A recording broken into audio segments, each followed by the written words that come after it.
town with your host T-Wil, yeah, keeping it real. From the A to the screen, you can feel the thrill. Rolling with the classics, we're setting the pace, highlighting the magic of our soulful space. Got the vibe, got the crew, making it tight. When the screen lights up, everything feels right. Grab your popcorn, let's make it loud. It's movie time, ATL style. Stand proud. From the silver screen to the hearts we steal, every frame we capture is the real deal. Talking premieres, where the stars align. ATL views, yeah, they really shine behind.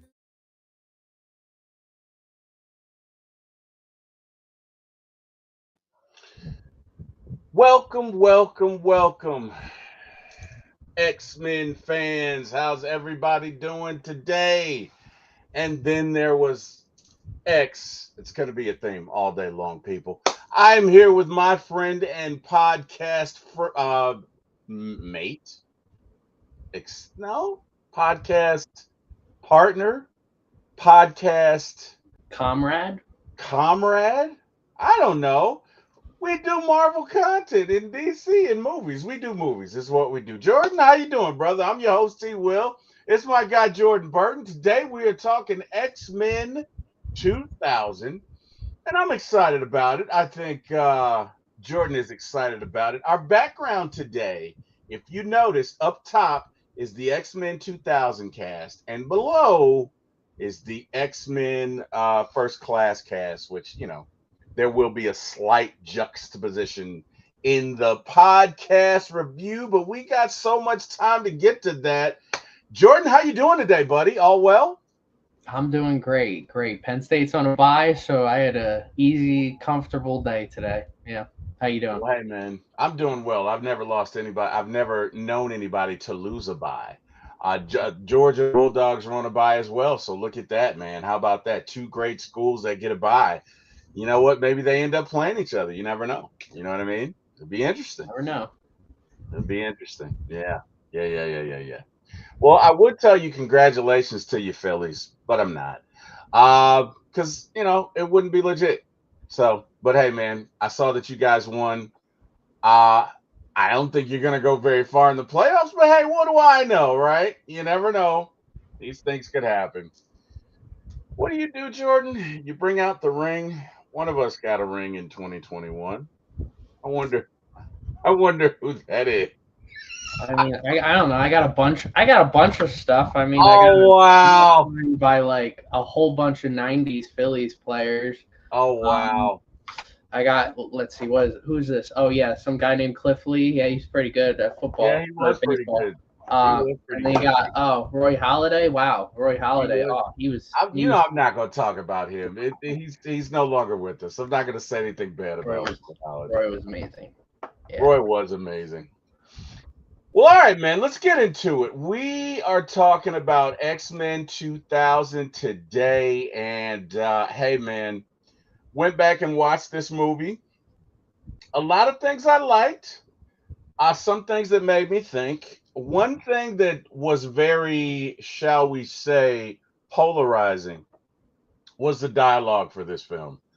There were some witty, catchy things, and then there were others like, what are you doing? So that was interesting. But all in all, I did like the movie. So Jordan, without further ado, let's get into it. So it was directed by Bryan Singer, screenplay David Hayter. I believe Hayter. Wow, what a name. Tom DeSanto and Singer, producers Lauren Schuler Donner, Ralph Winter. Cast was Patrick Stewart, Ian McKellen, Hugh Jackman, Halle Berry, the beautiful Halle Berry, Famke Janssen, James Marsden, Anna Paquin as Rogue, Rebecca Romijn, which I believe played Rebecca Romijn. Yeah. I can't wait. She's going to be in Doomsday too. I'm super excited about it. Ray Park and Bruce Davison. It was released July the 14th, 2000. Premiered on July 12th on Ellis Island. Didn't know that. Runtime is 104 minutes. Budget was $75 million. Worldwide gross 296.3 million, top 10 worldwide for 2000. So it was a success. Filming locations predominantly Toronto and Hamilton, Casa Lomo interiors for Xavier School, Parkwood Estate exteriors, Liberty Island, Statue of New York, finale built with digital and set work. Let's get to the plot summary, and we got a lot to get into, buddy, so we're just gonna dive in.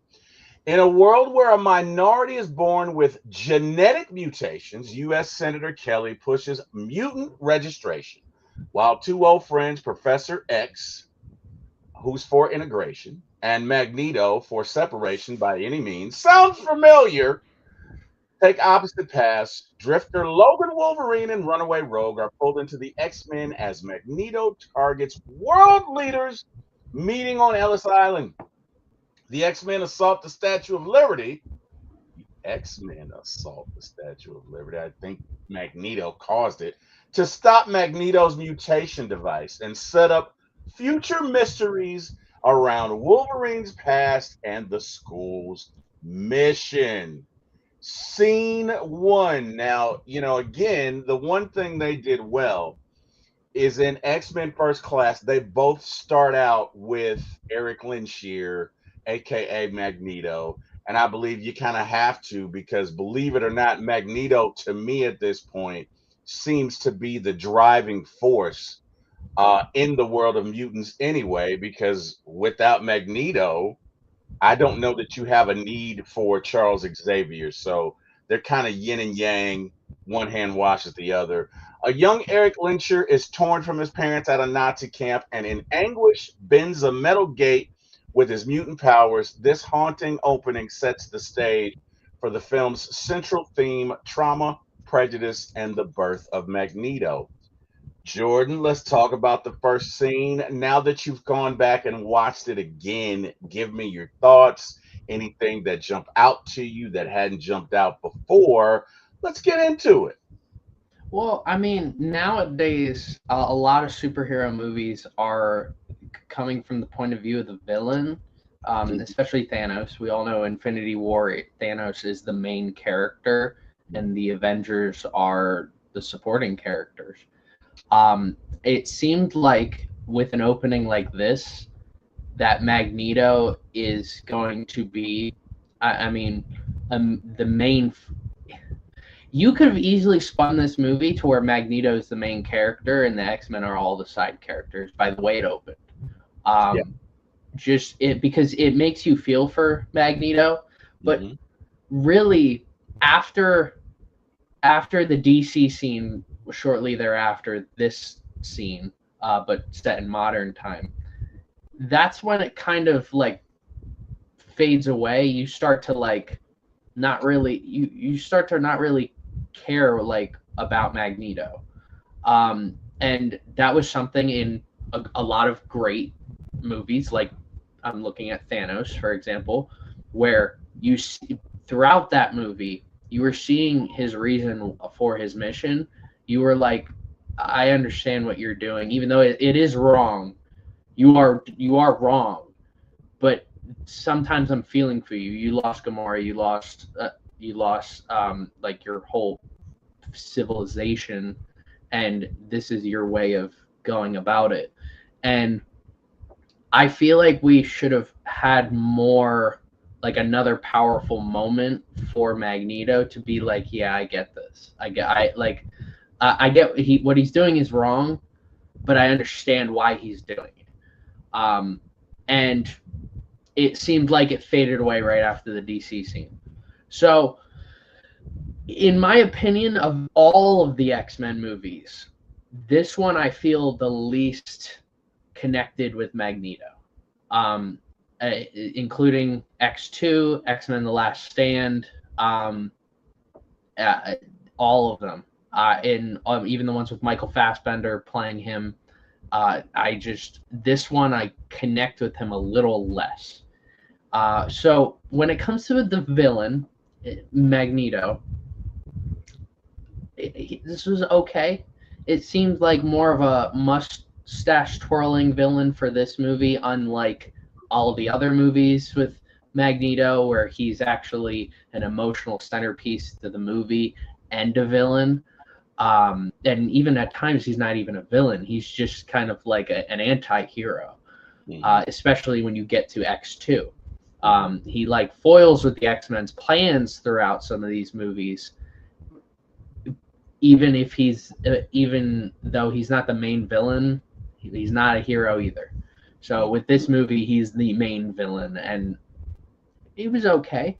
It wasn't bad. wasn't this spectacular thing, but having this opening, and now that we've both seen X-Men First Class, we've seen this opening from two different points of view.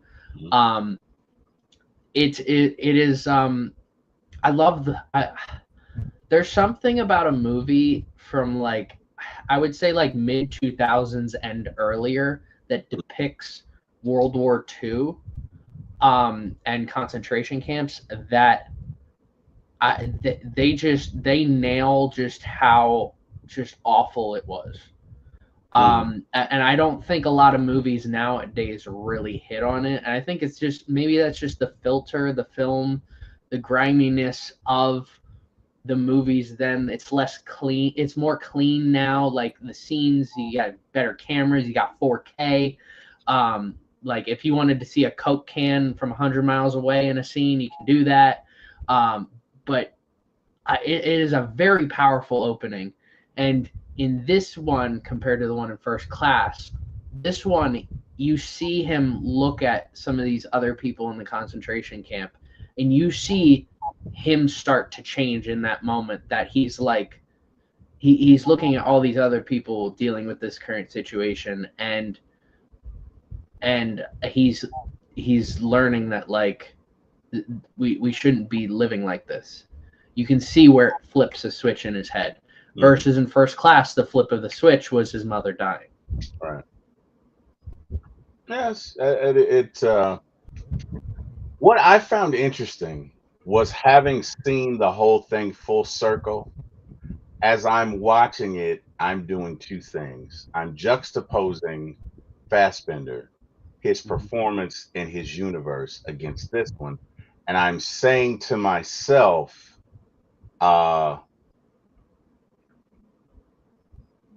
this is technically before Days of Future Past, right?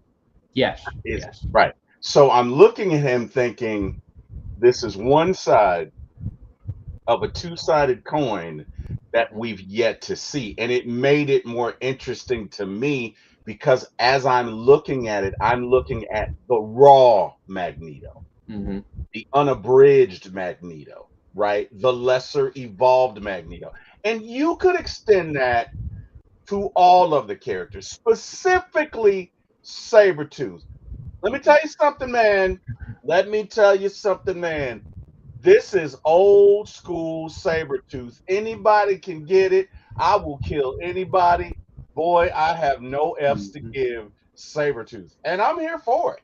I liked that part of it. That I did like that, because this is the comics that I read in the mid 80s, early 90s.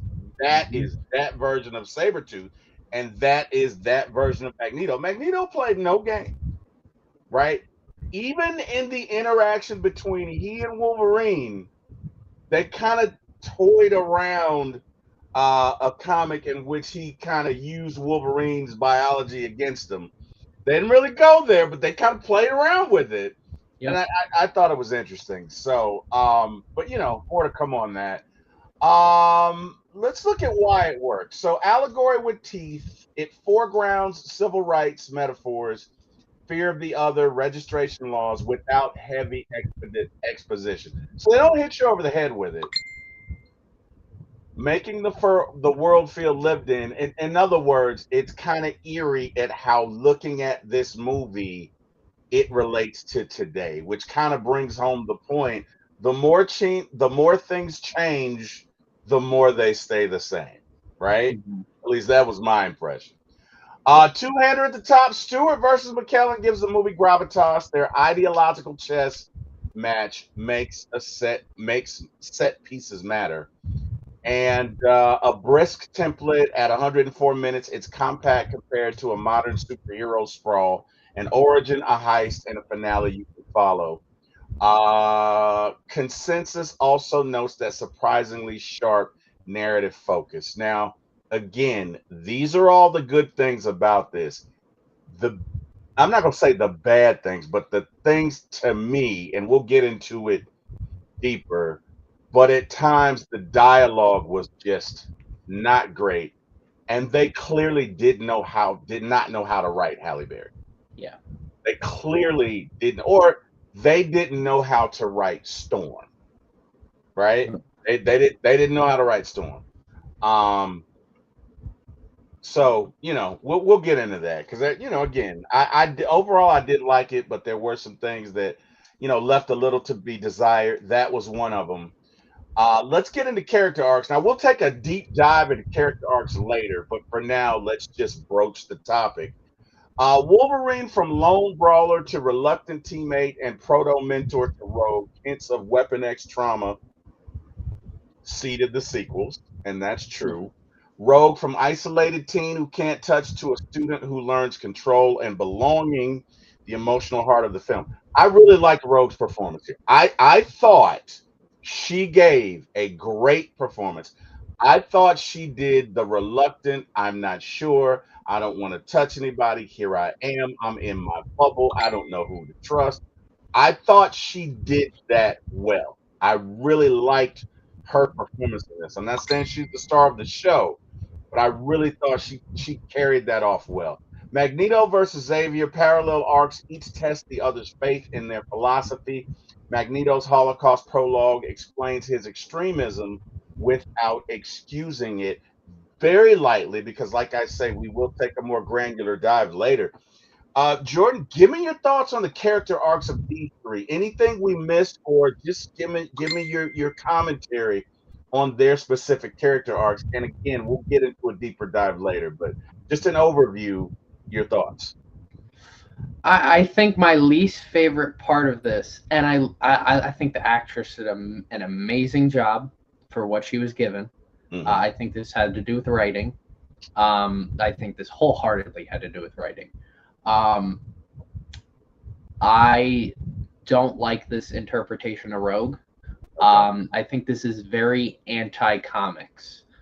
This is the complete opposite personality of Rogue. Rogue is an outgoing, she's very loving, very affectionate, bubbly.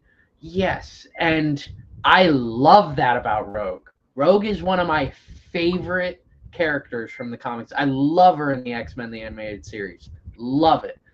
And she just doesn't give that off. And that it has nothing to do with the actress. This has everything to do with the way the character was written. I think you personally could have taken Rogue out and put in I forget what the name of the girl is who walks through the walls. It's not Kitty Pryde. That's what's her name? Is it Jubilee? No, that might be. I think it's Kitty. I think it's Kitty Pryde. It might be Kitty. Okay. You could have probably subbed in Kitty Pryde, and I would have probably understood like the whole mindset. Now it wouldn't have connected the power set to Magneto for the finale. Rogue's power set would have, but I don't think Rogue was really written well for this. It was my most frustrating part of this whole movie, just because I like the Rogue character so much. She's like, everything written here is exactly what is perfect for what she was given. Again, the actress did a great job, and I think seeing her character evolve throughout all the way to Days of Future Past, like you see her slowly go through this whole process with this trilogy and Days of Future Past, when you watch the Rogue cut, and I can't wait to see Disney reboot the X-Men, and I want to see a bubbly Rogue. I've seen a lot of people say Keke Palmer, and I'm for it. I love Keke Palmer. Keke Palmer has always been awesome to me, and I think she would fit the role really well. Yeah, I As think long she as can pull it off. whoever plays her has that white stripe of hair, Yeah, I don't care who plays her. I don't care, as long you got to be bubbly. You got to have some energy, and that's what I want to see. yeah, And that's just something we haven't seen. And it was very disappointing. As for Wolverine, I mean, he is in my opinion, the best. He is the very clear best character arc of this whole movie. yeah. I mean, the movie centers around Wolverine. It does. Um, and I love how we're introduced to him, cage fighting people, and it's awesome. It's awesome to go back and look at Hugh Jackman's first performance as Wolverine. It's great to see how far we've come, and just seeing him go through, and he's raw in this, and I love it.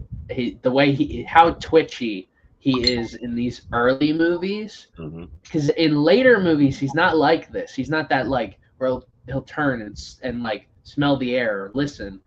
But in these three movies specifically, he is like that. Yeah. And especially in this movie, I mean, he's like twitchy to everything. And then when Professor X is in his head, which I love the way they portray Professor X getting inside his head. So like the way he's like there's voices in each ear and all over the place, and he's trying to find it, and of course he's like an animal trying to find the scent, hear it, and it all ultimately leads him right to Professor X. But yeah, it's just it's so cool, and especially Wolverine is thinks he's unstoppable at this point, that he doesn't need to be a part of a team. And he really, in this movie, by the end of this, doesn't need to be a part of a team. He still needs to figure himself out. And it does end up hinting and setting the seed for sequels. But I love Hugh Jackman in this. I love Wolverine in this. Maybe it was too good, and maybe it was so good that it outshined every other character in this movie. And I think he was written to your point, and not to cut you off, but I think he was written that way. So to get back to Rogue, right? Yeah. Rogue, in my humble opinion, is a paradox, because while she can't touch you, she is the most affectionate person outside of human contact in the X-Men comic. Like, she is let me make this for you, sugar. Oh, let me do that. Is her, because it kind of denotes the fact that because she can't touch you, she massages you with her words. But this is her origin story, right? So this is her very young. She's in shock. She ran away, right? She's fearful. She's scared. So if we look at this through the eyes of, even though we're just being introduced to her, and I agree with you, the way she's written here, to me, she's kind of written like Captain Marvel, in that they don't know how to write her. Yeah. Right? They don't. If it's one thing that I would say, not all writers, but some writers, some, not all, do not understand how to write women in superhero roles. Is that not a fair statement? Oh yeah, I mean, it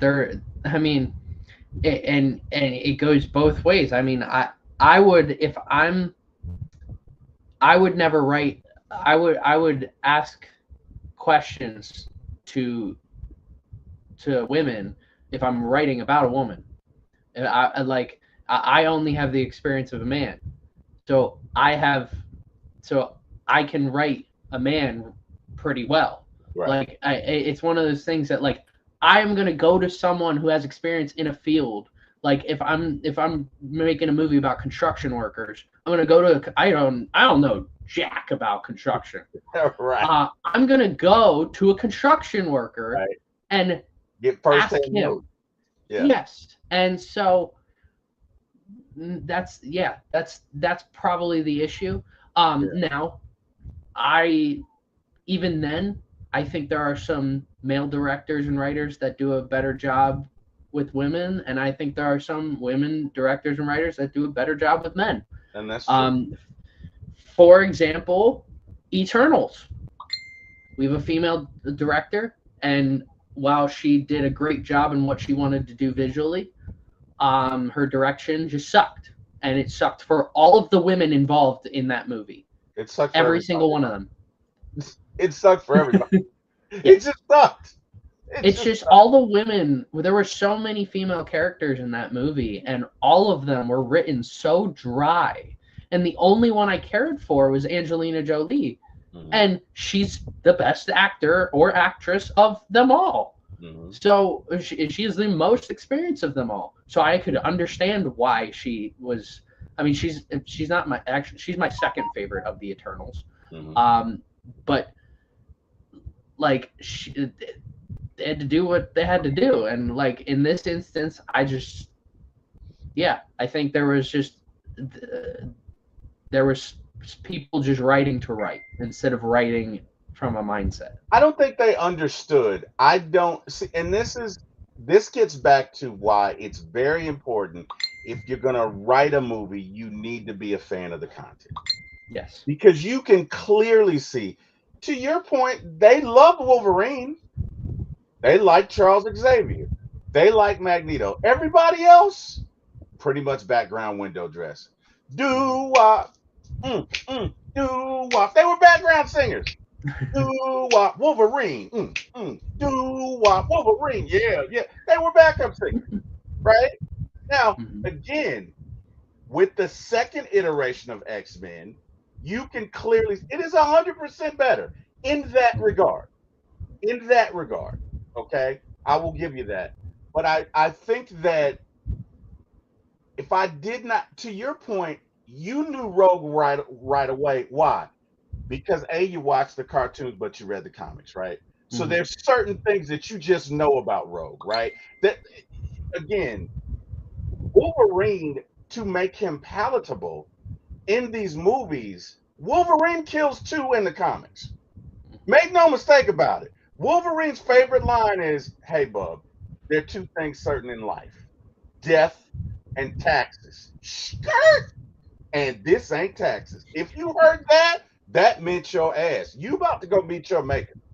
Okay? That's how it goes down. We don't see that much. We see him cut people, but they rarely die. Why? Because as a hero, we got to make him palatable, right? And although Wolverine is a hero, Wolverine does not suffer fools. He does not mind killing. He does not mind killing at all. Anyway, we're getting on a tangent. We'll get into their character arcs as we get deeper into this. Scene 2, we cut to present day. Marie, or Rogue, discovers her deadly absorption powers and flees home. In Canada, she meets Logan, Wolverine, in a cage bar fight.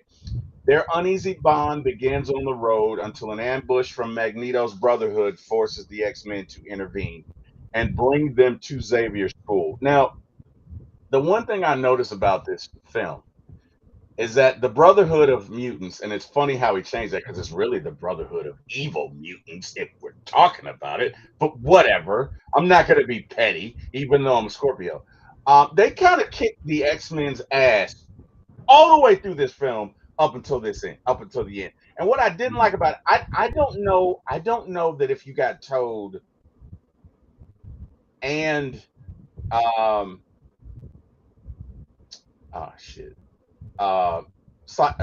golly, what's the name? Sabretooth.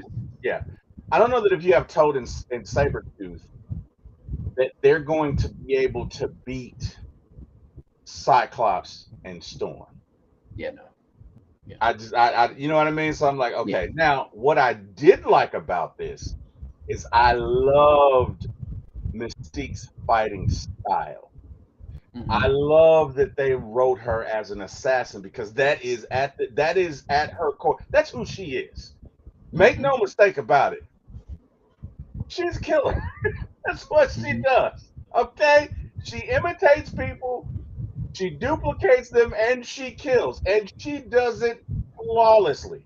She is a very prodigious fighter. But we're getting off track here. first scene um, that we see Wolverine, dude comes in there and he's like, "Hey, are you guys gonna fight this guy?" And he's like, "I'll fight him." He was like, "Whatever you do, don't kick him in the don't do that, okay? He'll take it personal. You said anything goes. He'll take it personal." And what does he do? Of course, he goes in and does it, and Wolverine does his thing or whatever. Um, and this is the first time that we see Wolverine, and he is everything that we would imagine him to be. Wolverine is written very well. He's a reluctant hero. I wouldn't even call him a hero at this point. He's just trying to survive. He doesn't know who he is. He's kind of an all man for himself, right? He's just sitting there at the bar doing his thing. Guy comes up to him and says, "I know you're not normal, freak. I know whatever." And he says, "Look, man, if you know what's good for you, you better keep it going." And of course, the guy pulls out the knife, and Rogue is like, "Watch out!" And of course, Wolverine handles him and handles the bar owner who pulls the gun, and they leave. Give me so I want to do something a little bit different here, if Mhm. you can. 'Cause I know this was 20 years ago, so you may not be able to, but if you can reflect on your initial thoughts versus your thoughts now when you see this scene. Well, the first time I mean, I have this movie on VHS also. This was another rewatchable one for me on the VCR. And I always loved the cover of this on VHS. It was an awesome looking cover. It was like a silvery, and you saw like a crack in the middle, and you saw Wolverine, Storm, Jean, Cyclops. Um, and this scene, the first time I saw it, I was a little confused the first time. I was really young. I was a little confused at Wolverine's skill set. I just thought he had the claws and Right. like super hearing and smelling, but I was confused as to why he healed so fast Yeah. when I was younger. Up until probably the first time I saw the second movie was when I was like, oh, he can heal really fast. Healing factor. Yeah. Yeah. So seeing this, it was really odd. At first I'm like, I don't know how this guy survives getting thrown out of a windshield. But I also I thought Cyclops, and this was my introduction to the X-Men. This movie. Okay. So when I got done this movie, I thought, and probably to this day, I still feel that way, that Wolverine is the leader of the X-Men, and that's not really the case. It really is Cyclops. It should be Cyclops, and he's just written so bad. Even in this scene, he doesn't really do all that much except shoot lasers. There's no coordination. There's no command of the team. There's none of that. Storm, every time I see Halle Berry's Storm powers, I'm just like, she's awesome. I've always thought Storm is an awesome character. She's not written well in these movies. She's probably not written well until the third movie, where she really gets a voice. And it was just it's sad because Halle Berry is such an amazing actress. And then Jean Grey in this, I've just never been a huge fan of this actor playing Jean Grey. I've never, I don't know. I every time I've watched these movies, even to this day, I'm just like, okay, she's all right. Like, and then I see, like, I go and watch like X-Men the animated series, X-Men United, X-Men, or not X-Men United, X-Men Evolution, and I see all these other iterations of Jean Grey, and I'm like, I like this Jean Grey. Even Dark Phoenix, I like that Jean Grey. I really like this. I don't think the actor really. She's bland. But again, I don't think it's the actress. I really think that is specifically with this movie. And in the first two iterations, that's how they wrote those characters. And I'm convinced it's because they didn't understand them. Yeah. Right? Because there's certain things, if you are an avid reader of Marvel comics, you understand.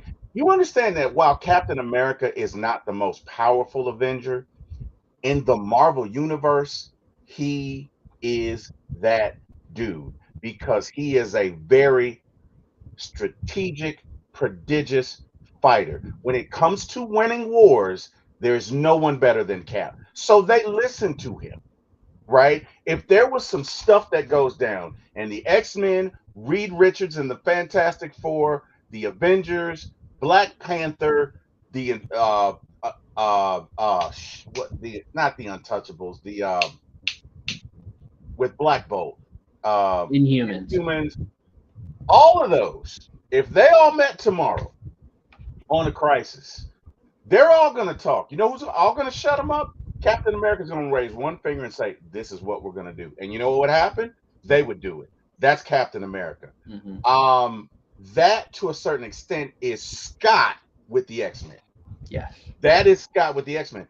But they don't portray that because they don't understand that because they've never read the comic, right? They've never, like, the beautiful thing about X-Men comics and growing up as a kid in 1985, I was 15 years old. I'm reading this comic one day and I'm sweating because it's so good. But as I'm reading it, I say to myself, this is not for kids. This is it's so much going on here. This is not for kids, right? But if you haven't read it, then you don't know it. You don't know the spirit of the character, right? That's all I'm saying. You can see that in the way these are written. They really did develop Scott. I think now what I will say is the actress from the second iteration of X-Men for Jean Grey is better, but she's also written better. You get what I'm saying? Yes. She's written much better. So, that's fair. Their interaction in the truck or whatever. I'll tell you what was funny. Now there were little moments, but when she says to him, "You need to put your seatbelt on," and as soon as she says that, the post drops and he shoots through the window, and she's like, "Oh my God, he's dead!" And then he gets up and she sees him heal, and she's like, "Oh my God!" And that was pretty cool, right? The fight scene between Sabretooth and Wolverine, love it. They get it on. You know what I mean? That is old school X-Men right there. I got no issue with that. That was great. They really could not do a lot with Storm. Now they tried to like capture the way that she flies with the leg kind of tilted or whatever, but they didn't do a lot with her. She's so much more than just thunder and lightning. There's so much more that she can do, and they really didn't do that, right? But it's cool. Give me your thoughts on this scene. Yeah, I mean, the first time I saw this, it was, and I almost felt like it was very hollow watching the X-Men minus Wolverine show up. That like they were there, not talking at all, and just doing. Right. And for me, now I see that hollow being, it's like they don't have a leader. And that Wolverine, and when I was younger, and to this day, I think this was supposed to be the X-Men recruiting their leader. And all right, I'm gonna bring up a reference that I don't even know if you're gonna know. But to all the Power Rangers fans out there, now you've probably watched Power Rangers, but specifically Power Rangers SPD. So that is a futuristic Power Rangers. They're all in like the police basically. Their captain's like this blue dog looking dude, and the way that show opens, look, there's like 4 seasons of the Power Rangers where I know like episodes. This is one of them, and how they get the leader. The leader is reluctant, and he's not even a part of the SPD, the Power Rangers force. Yeah. He's actually like committing crimes, and he ends up going to SPD and is like, it's they need a leader, and the Blue Ranger is supposed to be. Everybody knows the Red Ranger is more often than not the leader. and this Blue Ranger wants to be the Red Ranger because I think his dad was the Red Ranger, and this new guy who's been unlawful ends up becoming the Red Ranger. And I see that as like this guy, this unlawful guy is Wolverine. Right. And this group without its leader is the X-Men in this moment. It's like they don't have a leader, and this guy who doesn't want to be the leader is like forced to be the leader in this movie and going forward. That's how I feel about really how they wrote the X-Men for these 3 movies. Yeah. Yeah. Because I think that they realized that Wolverine at that point had reached the peak of popularity, Yes. and he was the guy from a popularity standpoint, Mhm. right? Again, if you don't read the comics, you don't know. So putting my movie mindset on, if you're making a movie, you're going to go with the most popular character, right? So that's kind of, I feel like what they did. Now, I haven't seen that show, but I agree with your assessment 100%. I agree with it. And, I mean, again, um, it's interesting. But because, even if you follow the animated series, it got to a point. I think there was a series that was Wolverine and the X-Men. You remember Yes. that? Yeah, yep. And that was an example of that, peak Wolverine popularity. We're gonna make it Wolverine and the X-Men. When if you read the comics, it was never about that. It was never about that. One thing I like that they did touch on was the triangle romance between Jean. Well, they hinted at it. They didn't get into it, but they kind of dipped the toe in, so to speak. The romance between Wolverine, Jean Grey, and Scott. So Mhm. I thought that was interesting. And I left, and when I was younger, I left this movie saying, "Why is Jean with Cyclops? Like she should be with Wolverine." And that's a major issue in my opinion with these 3 movies.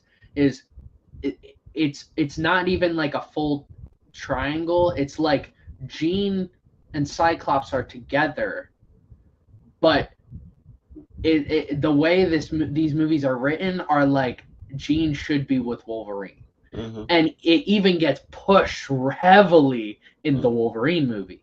Yeah. Like to the point that she is in the movie in these visions and stuff. So and even and in the Last Stand where she kills Scott, it's like it's like they're pushing that That Jean and narrative. Wolverine should be together. And the climax of all 3 of these movies was Wolverine confessing his love to Jean while he kills her. Right. And right. like it's like nobody was rooting for Scott because he was just written poorly. I personally don't know if James Marsden was the right actor for this role. I don't know. I will be very curious to see how he's written in Doomsday, because if he's written well and he's that leader that he's supposed to be, then we're going to be looking back at all of these X-Men movies with him as Cyclops a whole lot differently, that they may have been written badly. And if he doesn't do well in Doomsday, then it's like, okay, maybe there was an actor thing. I mean, yeah, it could be. It's interesting. Either way, it's interesting.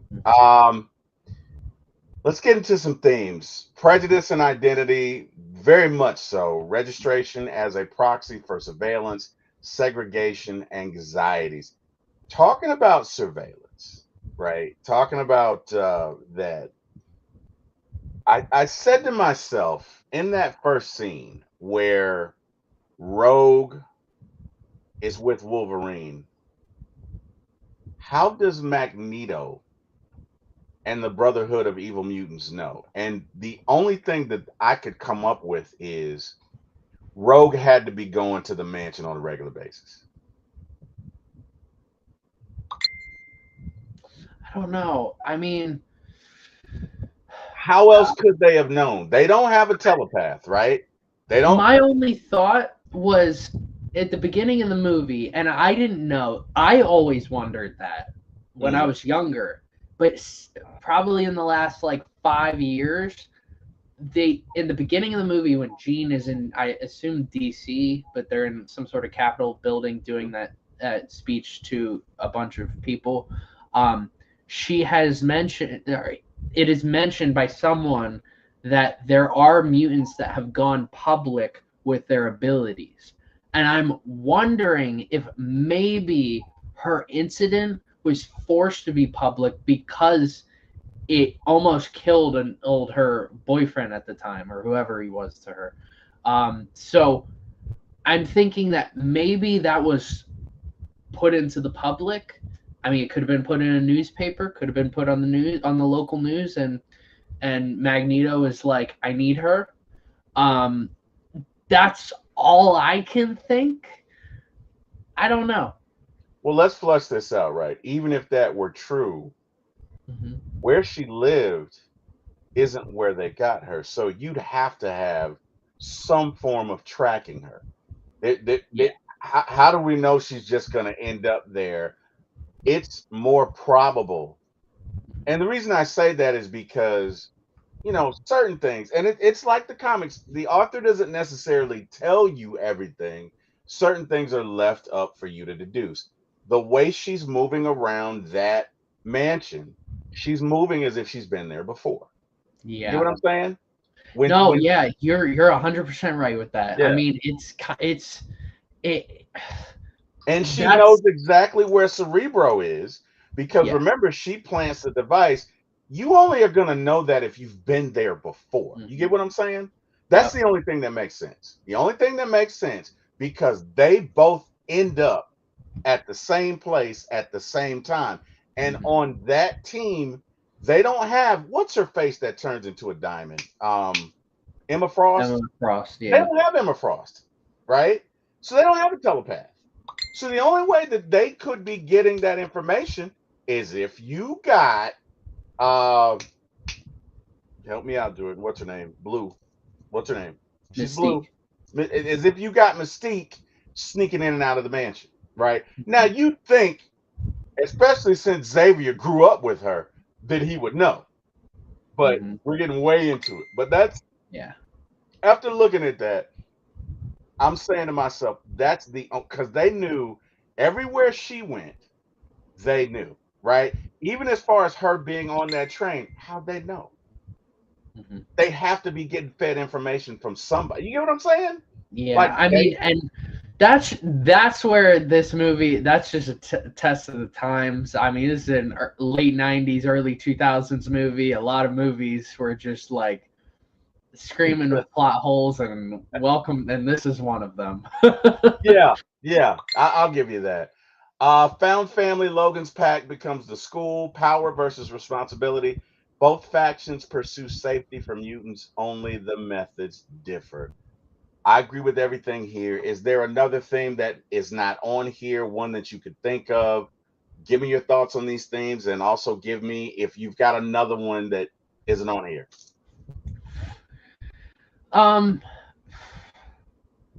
mean, the responsibility, I'm going to lean into the responsibility a lot. I think a lot of this movie has to do with the themes of like Spider-Man, and with great power comes great responsibility. Like Wolverine has the power and the responsibility to be a leader of the X-Men, and he's just choosing not to do that. And I mean, by the end of the movie, he's sacrificing himself. I mean, I think one of the themes is to like sacrifice, like love your family, just love whoever the people you adopt into your life as your family. And I think he does that with Rogue. I mean, he sees Rogue as like either a daughter or a sister. And it's so weird because in every movie after this, we don't see any sort of connection between Rogue and Wolverine, except for at the beginning of X2 when Wolverine returns back to the house. That's it. There's really nothing. I mean, I think for after this movie, he talks probably more to Bobby, Iceman, than he does to Rogue. Yeah. And it's kind of odd, especially when you get into like Days of Future Past. Like, I think he should be talking about her, and like he should be like, everybody's using her for her powers, and he should be the one to be like I'm not gonna let any of you treat her like this. Mm-hmm. Like, he should be the one to step up. But yeah, I mean, like, Wolverine has the responsibility of doing that. I think Rogue has a lot of responsibility in terms of her powers. Like, no, I mean, she's learning and she's trying to understand her powers, and she has to be more responsible. And I mean, she has to grow up really fast. I mean, the whole scene where Wolverine stabs her with his claws. I mean, it was almost like she was like a little kid who had a nightmare and was going to mommy and daddy to go and lay in their bed or go talk to them. And I'm like, all right, like, you got to be more responsible in that moment. I mean, you also see that he's clearly having nightmares. And look, that's one thing Wolverine has done great in the movies is he clearly has PTSD from a whole lot of things. In X-Men Origins Wolverine, it is the wars. And when she asks him what war, and he's like, all of them. In the Wolverine, where he has nightmares of Jean, like it's the constant nightmares. And in this movie, in the second movie, the nightmares are how he got his powers, and he's trying to remember who he was. So, all right, maybe don't sneak up on a guy who's having some bad dreams. He's clearly kicking like he's a dog chasing a car in a dream. So Who's got claws? Yeah, exactly. That are retractable. Yeah. No, maybe not a good idea. Not a good idea. I'm just saying, maybe not a good idea. So I think there's more of a growing up for Rogue in this. Maybe not responsibility, but more just growing up. And she doesn't need to be an adult right now, but she needs to just not be a child. She needs to grow up more. Fair enough. Fair enough indeed. Let's get to scene 3. The school and the ideological divide. So at Xavier's mansion, Wolverine and Rogue learn about mutants and Charles Xavier's dream of coexistence. Meanwhile, Magneto recruits Mystique, Sabretooth, and Toad, plotting to use a mutation machine to forcibly evolve world leaders. The ideological clash, coexistence versus domination, is firmly established. And it is. Very much so. Again, what we have playing out before us, which I think is so cool, is essentially a modern day Malcolm X and Martin Luther King, if you really want to take a look at the nuts and bolts of what they're saying. Either we get along with them or we war against them, but you got to pick a side. Jordan, give me your thoughts on that. That's exactly what's going down. Give me your thoughts on the scene and just how it's written, and give me your thoughts. Yeah, I mean, I actually think this movie probably dives into the comparison to Martin Luther King and Malcolm X, I think, the least, because in this movie, Magneto is the villain by the end of this movie. I think his ideological viewpoint in future films and past films, whether you want to look at it timeline wise or just chronological wise, I mean, you can clearly see the Malcolm X and Martin Luther King comparison. That Magneto's is just doing it from a stronger point of view, and in this movie, it's more of like if Malcolm X got a machine gun and started killing people, and that would that would basically be it. And this movie definitely portrays that the worst. Obviously, Professor X is still kind of in the Martin Luther King. I mean, it's kind of outside of one movie, which is Days of Future Past, a little bit. You don't really see that. That's probably the worst comparison between Professor X and Martin Luther King, just because in that movie, seeing the younger Professor X, he's broken. He's doesn't care about mutants. He's just kind of doing his own thing and wants to walk. Is trying to close out the voices. But I love the one thing about this movie that has these movies that have always been cool to me is just how big this mansion is, and the fact that this was Professor X's home, and he made it into a school for mutants, and I think that's a very powerful thing that not a lot of people. I always wondered, how did Professor X get this mansion? There's one question I've always had. How did he grow up in this? They never mentioned his parents. I mean, his mom was Mystique, who was pretending to be his mom for a little bit in the beginning of First Class. Mm-hmm. Otherwise, what the heck did Professor X's parents do? They were filthy rich. Yeah. Maybe they're related to the Rockefeller. Well, I don't know. He's British, right? So I don't know. I don't. Like the Waynes, we know what the Waynes did in Batman. Like we know that, but I don't know what the heck they were doing that they got this big old mansion. I love the fact that Professor X. That's one thing I've always cherished about the character, is that he's willing to sacrifice anything he wants for the greater good of the mutant kind, and being able to bring this equality together so humans and mutants can live in harmony. That's where Magneto maybe. And this is the mustache twirling part of this movie, is just like, I don't know the details of this machine, this contraption that Magneto's got. I know how it works, but I'm like, all right, bro, like, you're like, what, in your 60s, 70s, and you got this device. How long you been working on this device for? Like, I don't know how it works. It's, again, mustache twirling. That, like, it's the late 90s, early 2000s logic of things, and now there's no, like, nowadays, if we made this movie, there'd be a lot more science involved into like how he does all this. They'd be explaining all the technicalities behind it, and that it's weakening Magneto the more he does it, which is why they need Rogue. Which, I mean, I do want to say one thing about that. You're gonna tell me that for like 75% of this movie, the X-Men and Professor X think that Magneto is after Wolverine? Why?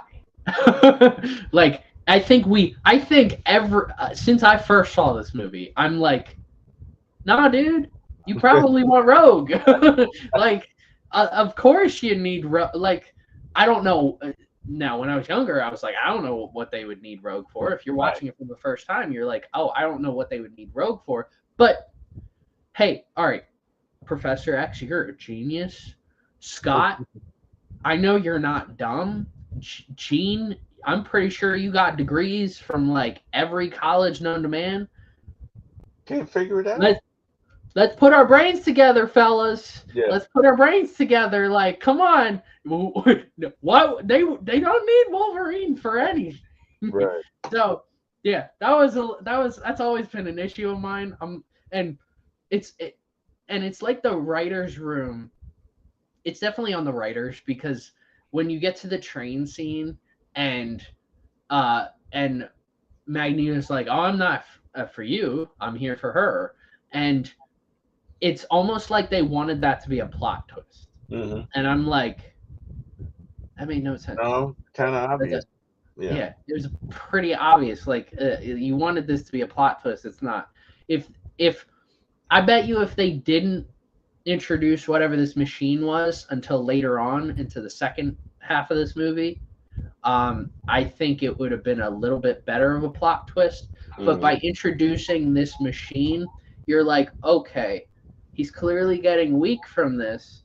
So unless they plan to absorb Wolverine's healing factors, 90% of there's a 90% chance that Rogue is the person that he's going after. So I Right. don't know.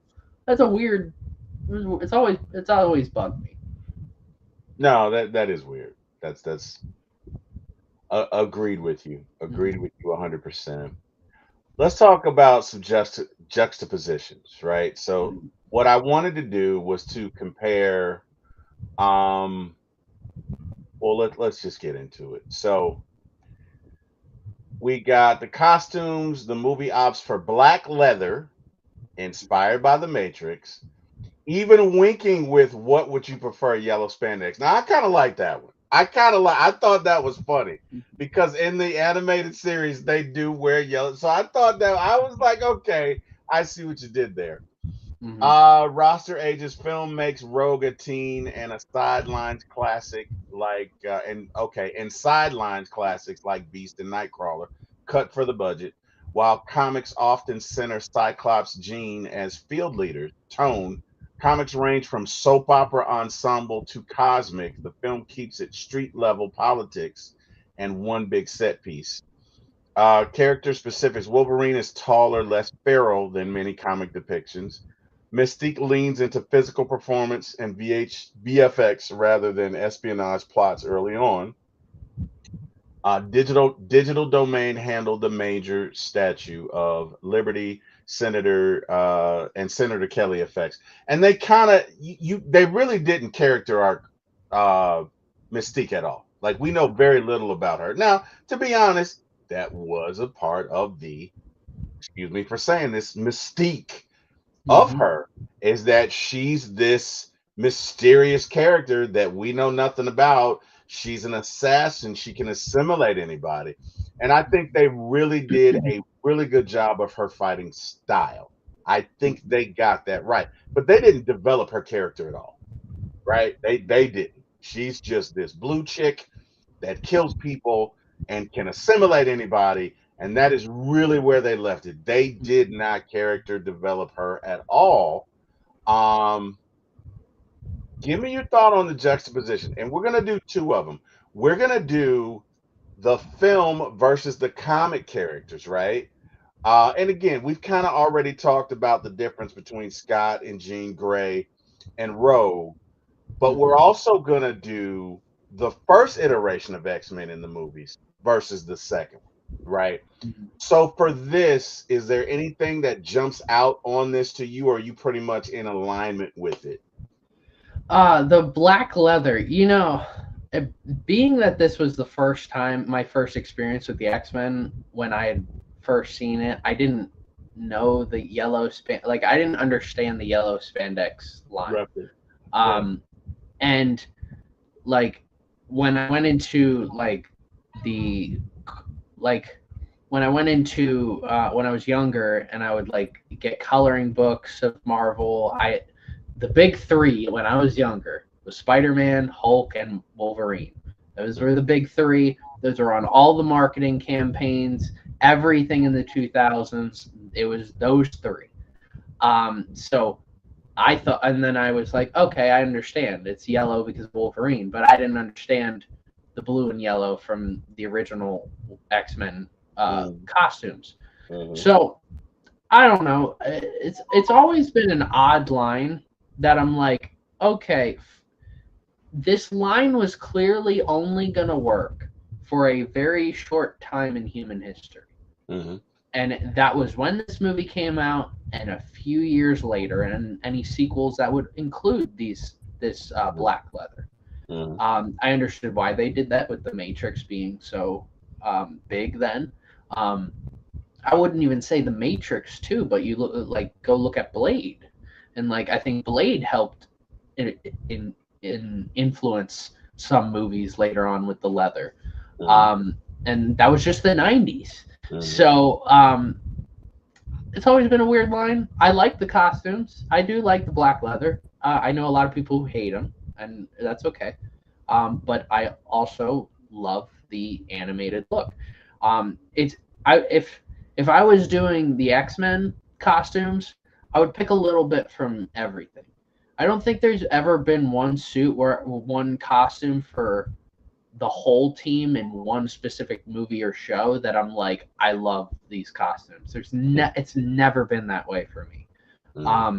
Like for Cyclops, there's the original look where his like mask covers over his head, so it almost looks like he's bald.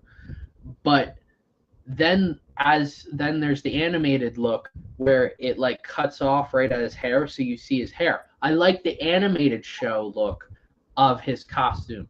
Jean Grey, I actually like her X-Men Evolution costume the most. Like there's a little bit of every show and every movie that I've seen that I'm like, I like that.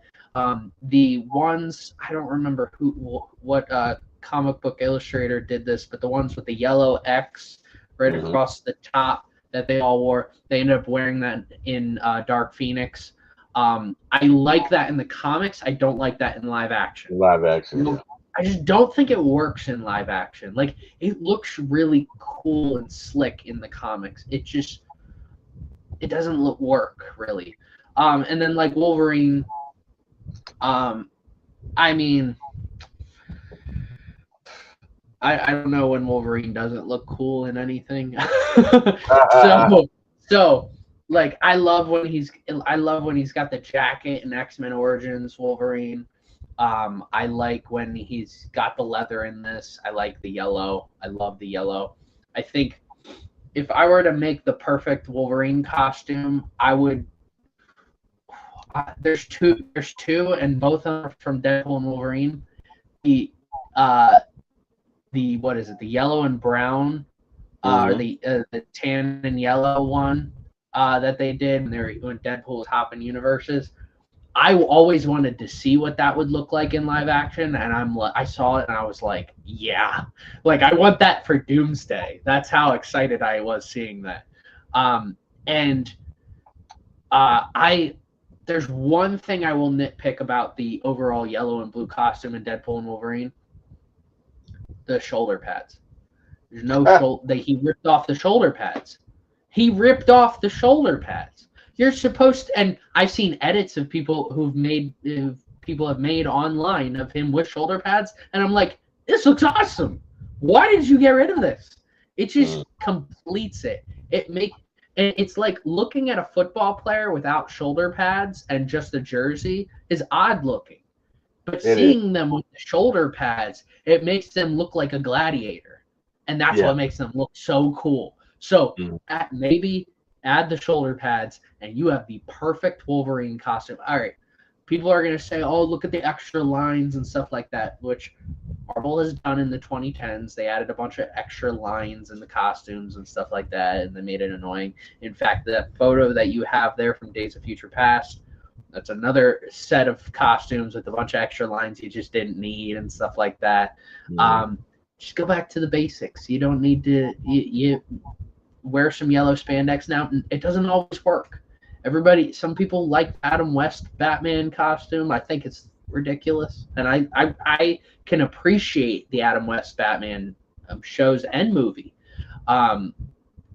Sometimes it works, sometimes it doesn't. In my opinion, it really depends on the movie. I think like Deadpool and Wolverine, they could have gotten away with anything. They could have really done anything and it would have worked. And some movies it works, sometimes it doesn't. Another movie that works in the first Avengers movie. You could have put every single one of those characters in their comic accurate costumes, and we would have been like, heck yeah, we're doing this. This looks. I mean, Captain America basically is in his comic accurate costume the whole movie, and is incredible. Some people are like annoyed by it, but seeing that and then seeing like Avengers Endgame's Captain America suit. I personally love I think the Captain America suit in Endgame is, in my opinion, the best. Winter Soldier second, and then the Avengers, or then first Avenger third, and then the Avengers fourth. But they all do different things. They all do little good things here and there. Yeah, I love talking about the costumes that everybody wears because some of them are really good. Even if they're comic accurate, they can be bad. So that's why I like people just trying new things. They tried something new. It worked for this time, and I like it. It just was maybe a little boring. Could have been better. Could have been a little better. That's really all I'll say. Like if you were to give me a grade on it, I'd probably give it like a C. I would have been like, yeah, nice job. You did okay. Could have been better, but it wasn't bad. And then when it comes to the roster, yeah, not having Beast, I feel like Beast should have been in all three movies. Agreed. After seeing him in The Last Stand, you were like, I was immediately mesmerized by him. I love the art, the makeup that they had for him, and I would have loved to see him in all three movies. I think that would have fit with the character, but I understand budget. It's hard to make that. Nightcrawler, I'm actually glad they didn't put him in this movie. They didn't have the technology to utilize him then. I don't think. Yeah, they did. Yeah. So. And it was perfect for X-Men 2. I do really like how they introduced him in X-Men 2. As for the tone, Kurt Wagner, yeah. Kurt Wagner. Who again is a paradox. He's a holy devil, right? He is the union of a devil and an assassin, and he's a devout pastor. Does not want to kill. Again, and this is why the X-Men are so great, because you have one young lady that cannot touch anybody. So on a cellular level, because she can't do that, she is the sweetest person. If you worked with Rogue, you would absolutely love her, because she is going to be the most effective. Like, she's the kind of person that will bake cookies. I bake y'all cookies, and she's very Southern. I bake y'all cookies. I know y'all are going to love it. Here you go, sugar. That is her, right? And then you got Kurt Wagner, who externally is intimidating. He's got a tail. He's a devil. He's blue, okay? But is the most devout pastor. Does not want to sin, does not want to do anything. And I think the way they're written in the comics is so good, right? So I think from those two characters, even Beast, again, we could look at it. Yes, he's beastly, but he's the most refined gentleman on that roster. He's the one that would drink tea with his finger up. Like, that's Beast. Oh, I'll have some tea. Like, that's Beast, right? So I don't know. I just think that this is laden with just irony and dichotomies all over the place. But let's get to our next juxtaposition, because I wanted to compare 2000 X-Men versus 2011 First Class. So let's start with Patrick Stewart, calm, commanding, instantly iconic voice, gravitas. Okay. First Class, James McAvoy, youthful, more emotional, romantic, shows Xavier's early struggles with ego and leadership. Stewart equals mentor, teacher, archetype. McAvoy equals flawed, young man, learning responsibility. Give me your thoughts on that. Well, I mean, I'll even look at Magneto too with this, because I think I prefer McAvoy and Fassbender, because I think what Patrick Stewart and Ian McKellen is like, they laid the groundwork for it. They walked so that James McAvoy and Fassbender could run, because what McAvoy and Fassbender did is they took what they know from Patrick Stewart and Ian McKellen's Magneto and Professor Xavier, and they added another level to it. And there's some people out there that don't like origins, that don't like prequel movies, because it's like they feel like it's an unnecessary movie or show, and you could have lived without it. And I disagree. I think there is a lot of layers you can add to a character by showing prequels. That's why I appreciate prequel movies. When I hear a prequel is coming out, I will watch it. And except for Solo, it sucked. There you go. Keep going. Sorry. I still haven't finished that movie. I've tried to watch it 5 times.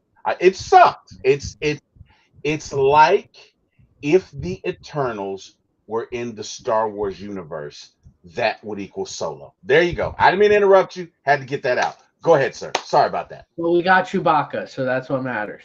I'm trying to do. I can't do it. Anyway, go ahead. I'm sorry.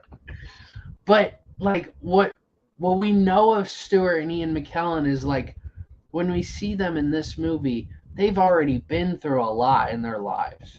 We don't know what they've been through, but by seeing James McAvoy and Fassbender, their relationship together, their friendship together, and just seeing how they got to that point of what Patrick Stewart was going through and what Ian McKellen was going through, we see how that happens. I agree with that 100%. I agree with that 100%. Yeah, they do such a great job with it. It's unbelievable. And I love how, and this is what, in my opinion, makes Days of Future Past so great, is they do so well blending the past and the present between McAvoy and Stewart in these movies that we can go watch Days of Future Past and we can fully buy into the fact that Michael Fassbender will become Ian McKellen and James McAvoy will become Patrick Stewart. Agreed. I could not agree. As a matter of fact, and I'm glad you mentioned that, because that's what I'm thinking the entire time I'm watching this. I really am thinking, oh, okay. Like I'm connecting the dot. Even, and I know you're not going to like this, just going to warn you, but even in the 2009 Wolverine film, I could appreciate it as far as how we got here and him not knowing who he is and him not knowing his origin story. Having seen all of that, going back and watching this, it kind of all came full circle for me. So I agree with you. A prequel, if written well, now that's the key, Jordan. Okay, because you can do a prequel like Solo and nobody benefits from it because it really should be used as a rag to wipe certain extremities. I'm just going to leave it right there. Like that is a hot, steaming pile of you know what, and I'm going to leave it there. But if it's well written, I agree with you. A prequel can be a very powerful tool because it kind of connects the dots as to how these characters got from point A to point B to point C to wherever they are now. So I agree with you. I agree with you 100%. Another thing is like people will say like I know a couple people who review movies who are like nobody was asking these questions for a prequel movie, and I'm like I was asking these questions. Like number one example, and this is where I will defend Andrew Garfield's Spider-Man movies. I actually can't wait till we get those movies because while I hate the second one, I can really appreciate some of the things that both of those movies do really well. And because my whole life, I have been asking myself, what happened to Peter Parker's parents? Why is he living with his Aunt May and Uncle Ben? That is what I've always been asking. And they finally were diving into that with Andrew Garfield's Spider-Man, and I was soaking that all up. And then I watched reviews for that, and the whole internet, I will fight the whole internet on this one because the whole internet believes this. They're like, nobody cared about Peter Parker's parents. I did.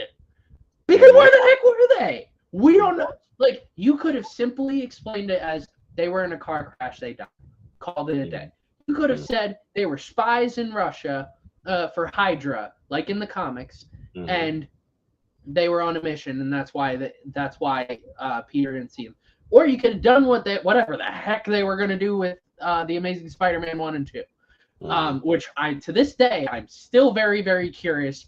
And if you haven't seen the alternate ending of the Amazing Spider-Man 2, in my opinion, if they're going to make the Amazing Spider-Man 3, go with the alternate ending, because it makes the whole movie better. I gotta go back and watch that. I gotta go back. I don't like the movie. I think the movie sucked. That's one, when we get into it, we are going to disagree, because I love that movie. I love that movie. Okay, I'm gonna be honest with you. And you're gonna judge me, right? I know you're gonna judge me. The first one or the second one? The second one, because I loved it. I loved it, and I didn't love it. What I loved about it, I love the pace of it. I love the villain.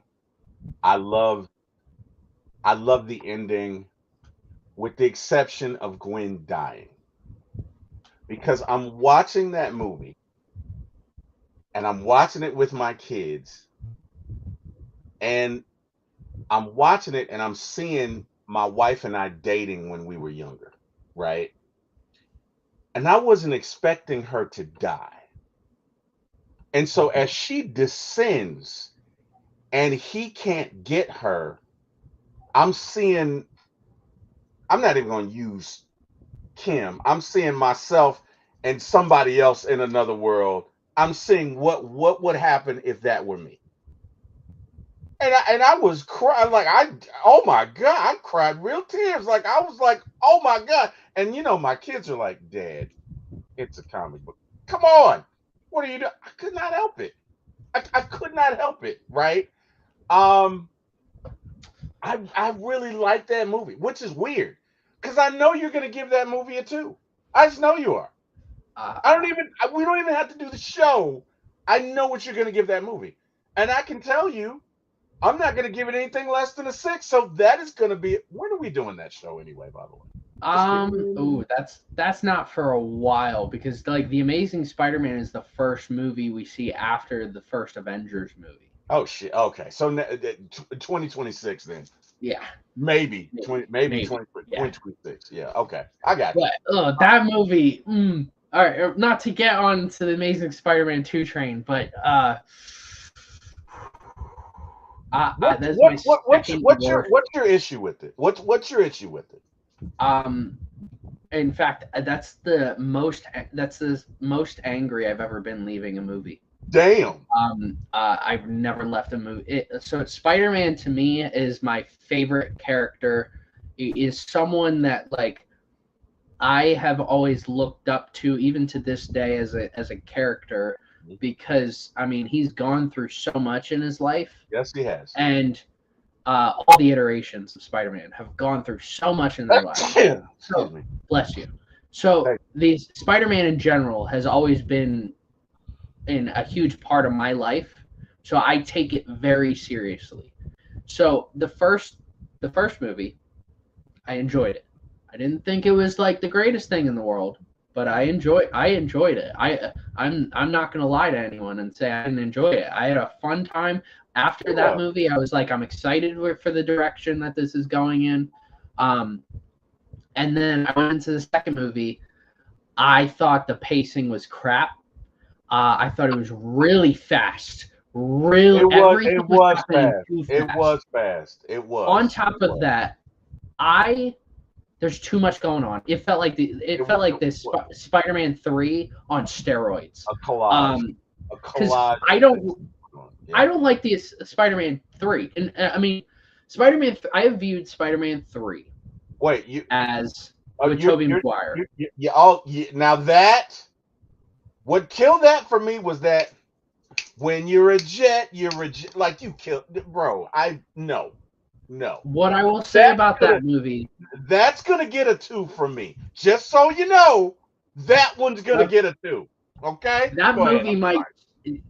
Over time, that movie might change, because there are a lot there. There's a lot of great in that movie, and then there's a lot of really bad, and it's this mixed emotion movie for me. I view Spider-Man 3 like I view Batman and Robin, but I have more nostalgia between the two of them.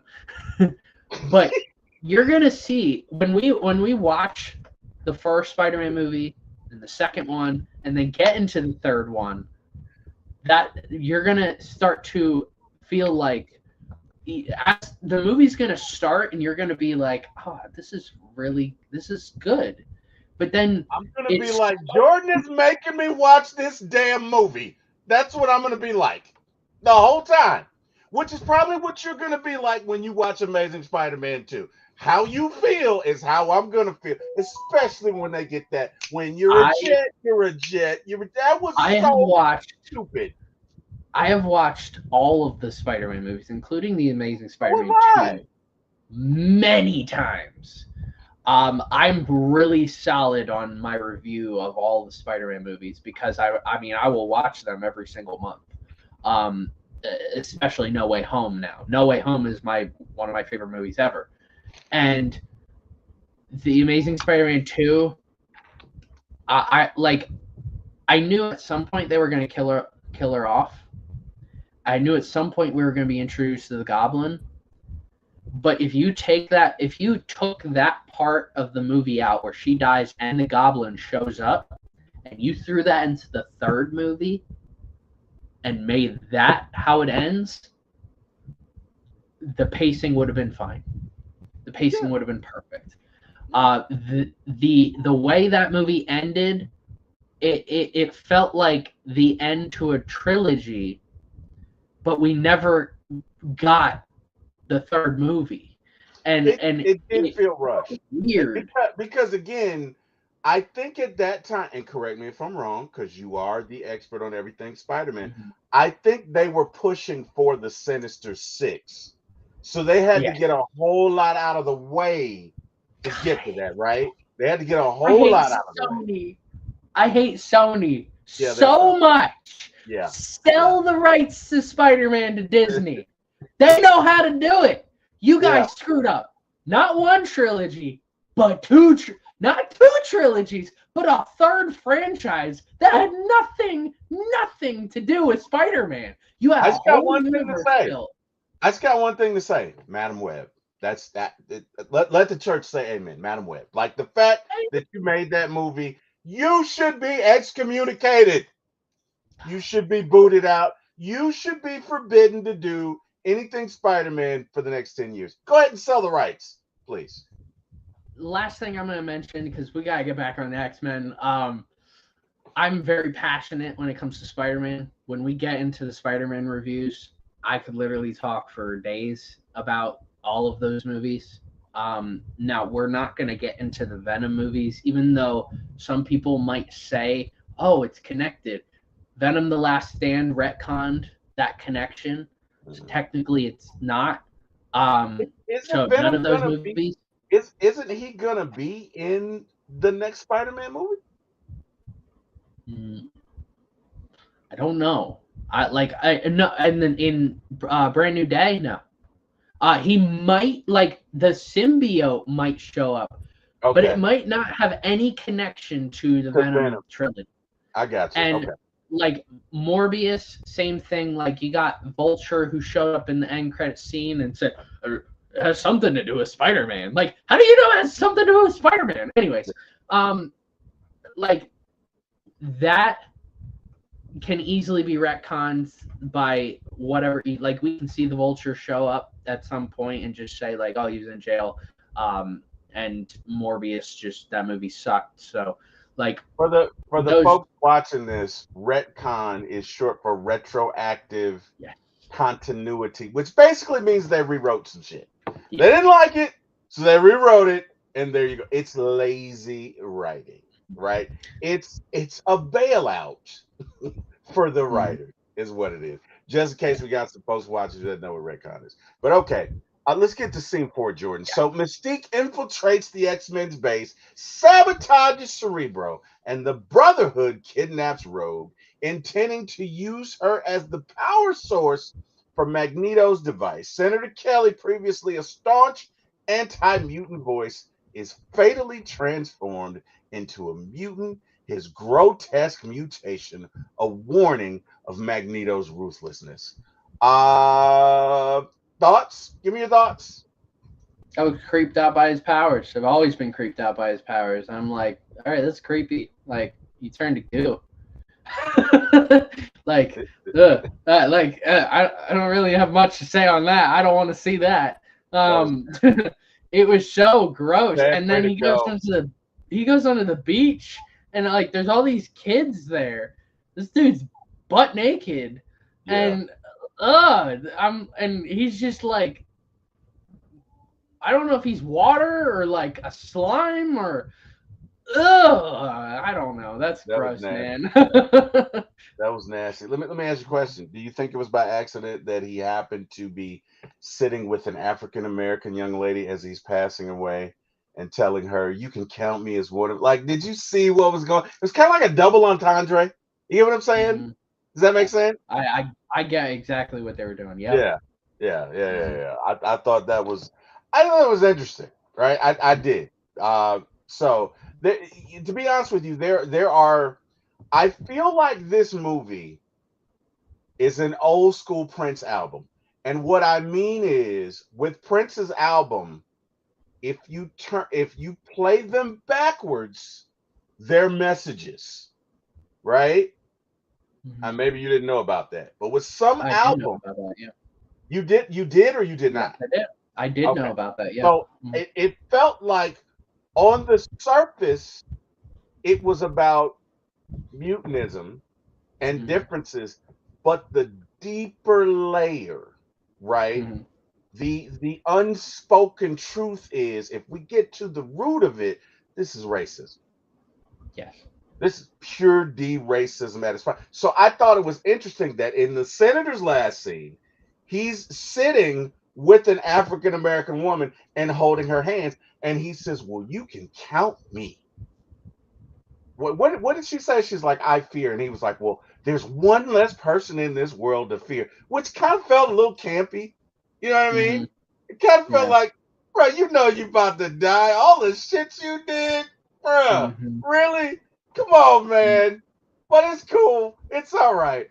But I thought that was interesting. As far as how Rogue maneuvers, and we kind of got into this. She maneuvers throughout that mansion like she's been there before. And I really feel like this is how Magneto's getting the information. Because Yeah. again, he doesn't have a telepath. The only device that he has is Cerebro. Because if Magneto has his own device, why blow up? Why even go after Charles like that? You wouldn't. You Yeah. got your own device. You get what I'm saying? But you Yep. go after Charles because you want to do what you need to do and you need him out of the way. That tells me you don't have one of your own, right? So the Mhm. only way that you can be getting it, because again, they show up where Wolverine is at the same time that Rogue is there, because they're there for Rogue. Only way they could have known that is if she went in, and she could have very easily duplicated somebody, because she duplicated Xavier. That's Mhm. how she passed the retinal scan, right? So, although you would think, and again, I know I'm splitting hairs, but if you grew up with Mystique, wouldn't you kind of have, wouldn't you be sensitive to that? You know what I mean? Mhm. Like, wouldn't you kind of set traps or whatever to be like, nah, you get what I'm saying? But again, maybe Yeah. that's me. But anyway, I thought this was an interesting scene. I liked it. Um, just in the fact that she's such a stealth character, right? They didn't get into who she was personally, but professionally, as a villain, as an assassin, they nailed it. And I really think with some of these characters, Jordan, they're kind of setting them up for a deeper character arc in future movies. Would Mhm. you agree with that, or is this just bad? Like, No, give me your thoughts. no, I mean, I think it does. I think some of them were setting up for a deeper character arc, and I think it was one of those things that, like, they were trying to lightly show all these characters, Yeah. so that they could dive deeper into future installments, Yeah. which is why they kind of showed all of Wolverine now, because that can be that one character that we follow and are emotionally attached to throughout these movies. Yeah. Yeah. Yeah. I think you're right. I think you're right, sir.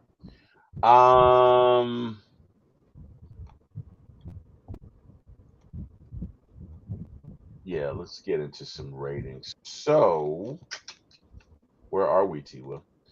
Rotten Tomatoes gave it an 82% on the tomato meter. Audience gave it an 83%.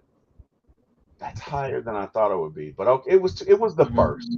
It was the Yeah. first. So, you know what I mean? Anytime you're the first. Metacritic gave it a 64 out of 100. Cinema Score gave it an A minus. I can't wait to see what you give it. I got a feeling I know what it is, but I'm not going to say it because why else watch the show if we don't know what Jordan's going to give it? So let's keep going. Scene 5, the coup de grace, the battle royale, the rumble in the jungle, the thriller in Manila.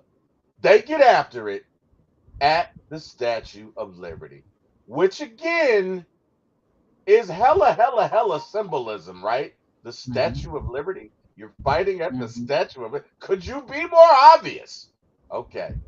The X-Men confront Magneto's team on Liberty Island as Rogue is strapped into the machine after intense fight. Cyclops' optic blast, Storm's lightning, Mystique's shape-shifting. The climax comes down to Wolverine. Of course it comes down to Wolverine because he's better for marketing. And why else do you make these movies but for the action figures? He risks himself to save Rogue, who absorbs his healing factor to survive. The machine is destroyed, Magneto in prison, and the ideological war between him and Xavier left unresolved for the sequels. And scene. Give me what you got, Jordan. Give me your thoughts. I really love this final scene. It's one of my favorite parts of the movie. I love all the one-liners that Wolverine has with Cyclops in yes all of this. I yes. love it. It's incredible. Yes. My favorite one after Mystique is down, oh shit. And I wrote it down. He goes, "Hey, it's me." Cyclops goes, "Prove it." He says, "You're a dick." He says, "Okay." That was great. That's awesome. I love that scene. That was incredible. That's their relationship. And he's that like, is okay. Truly their relationship. That is their relationship to a T. We got my brother in here. LBB says, thought Jordan had on a Penix jersey before I made the picture bigger. What up, fellas? What up, Eric? How you doing, LBB? We're just talking some X-Men tonight, bro. Go ahead, Jordan. What were you about to say? Sorry about that. Nah, I love this, and like when he goes through the metal detector and he breaks the metal detector, and they all look at him like he's like weird and he's making too much noise, and he flips him off with the one claw. It's incredible. Yeah. All of like this entire fight scene, it's like everybody, all the writers were in one room saying, "What should we write down for Wolverine?"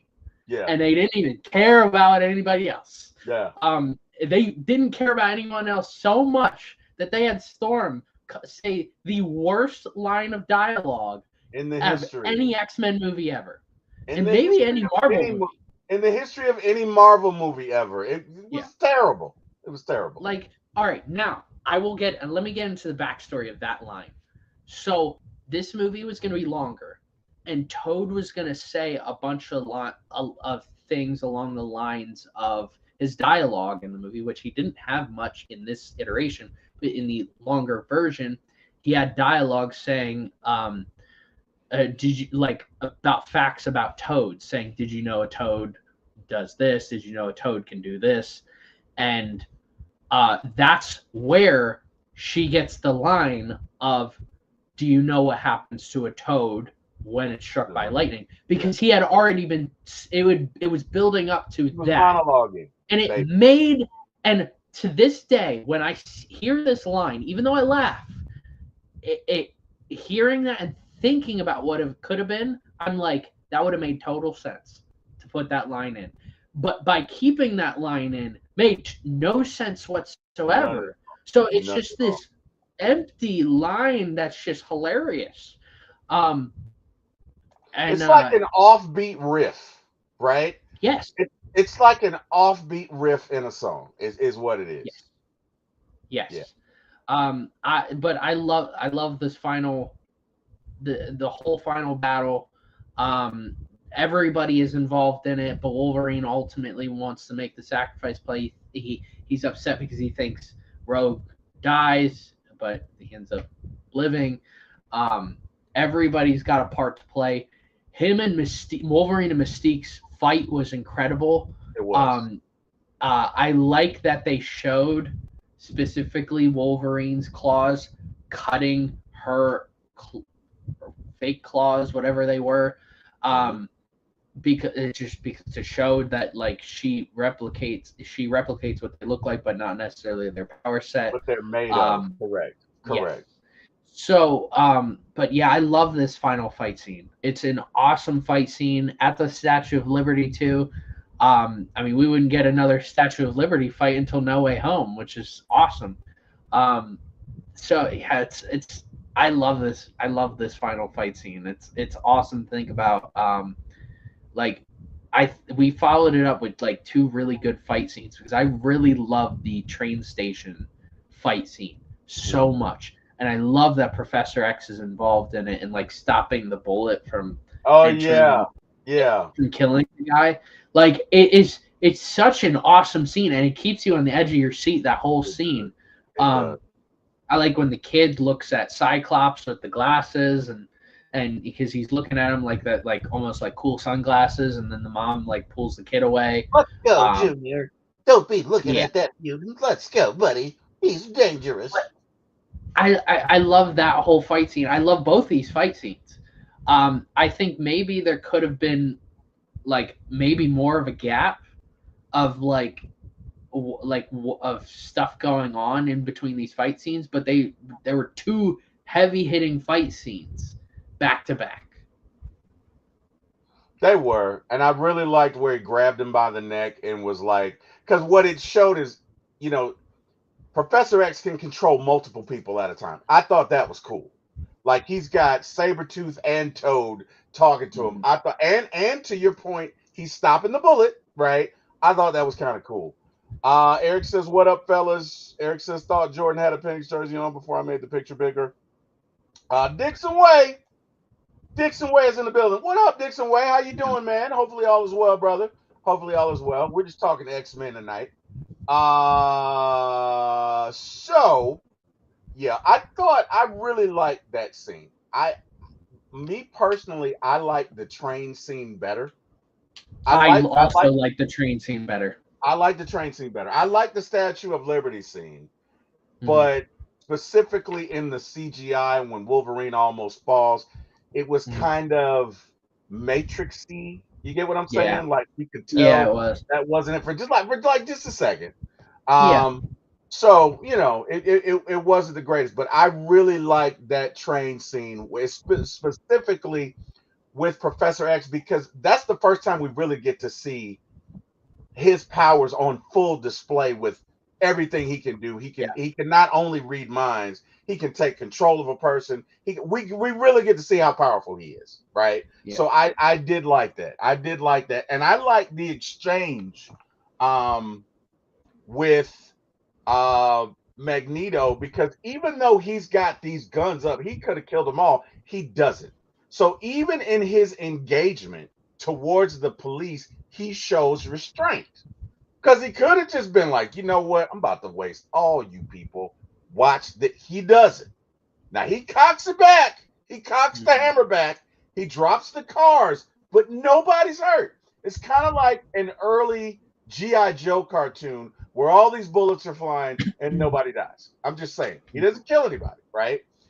Dixon Way says, thank you for talking about this movie. I just watched one of the worst superhero movies of all time for the hype it was given and the praise it was given. Well, now I got to know, Dixon Way, what movie was it that you watched? We got to know. We got to know. Was it The Amazing Spider-Man 2? That is a cheap shot, and I cannot believe that you did that. And I'm just mad that I didn't do it to you first. Okay. Sequels. That's a very cheap shot. You got that off before I could say Spider-Man 3. Like, shame on you. Okay. What? Direct follow-up. Wait, X2. he said it was James Gunn's Superman.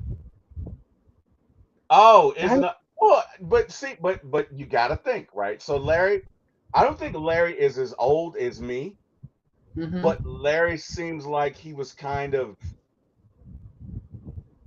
Larry may be. I don't think Larry's more than 10 years younger than me. I don't know, but Mhm. This isn't Larry Superman, right? This is a Yeah, I get it. more like this isn't Larry Superman. This is, Yeah. you know what I mean? Like I can. He says, "Dude, I'm fit." Well, you look 45, Larry. Okay, it's not my fault. You look young. Okay, you look 45. I'm 55. So just saying, you look young. But this is not Larry Superman. You get what I'm saying? So I can understand why he would look at that and be like, "Oh hell no." Dude, he gets his ass whooped. We're talking Superman. Oh, yeah. You know what I'm saying? Oh yeah. And I think I had given it a too high of a score when I first saw it, and then I rewatched it, and I didn't even rewatch it. I settled on it for a week, and I'm like, I actually didn't like that as much as I originally thought. It's not even nobody's gonna compare this to Christopher Reeve. That's blasphemy, Jordan, is what he's saying. That's blasphemic. He's doing that. I think it's a good movie. I think it's flawed, and I'd rather watch other Superman movies. It's just, I don't know. It's okay. It's good. I think it's good. Right. It's not bad, but I can understand to somebody my age and Larry how it could be heretic. There's a high bar. Think about all this. I mean, think of everything Superman that's ever been put out. There's a high bar, and I think this is a good movie, but it doesn't get close to that bar, and that bar is really high for Superman. He just shouldn't have got his ass kicked the entire movie. No. Like if he won a couple of battles and then it would have been more digestible. You get what I'm saying? Like, Jordan, that was like when my grandmother used to give me, oh, it was awful. Oh my God, Jordan, you're so lucky. Castor oil. Have you ever had castor oil? Thank God if you have not. It is disgusting. It is disgusting. It is disgusting. It is, I don't even have an adjective other than disgusting to describe it. It is disgusting. You will want to vomit from the moment you smell it, let alone taste it. Okay? That's how I felt when he kept getting his ass whooped. Now, again, it made sense, and I'm not gonna do what I normally do. I'm not gonna spoil it for those of you who have not seen it. When you get to the end of it, there's a reason he gets his ass whooped, and it makes sense. But I just don't think if you were gonna do that, this shouldn't have been James Gunn.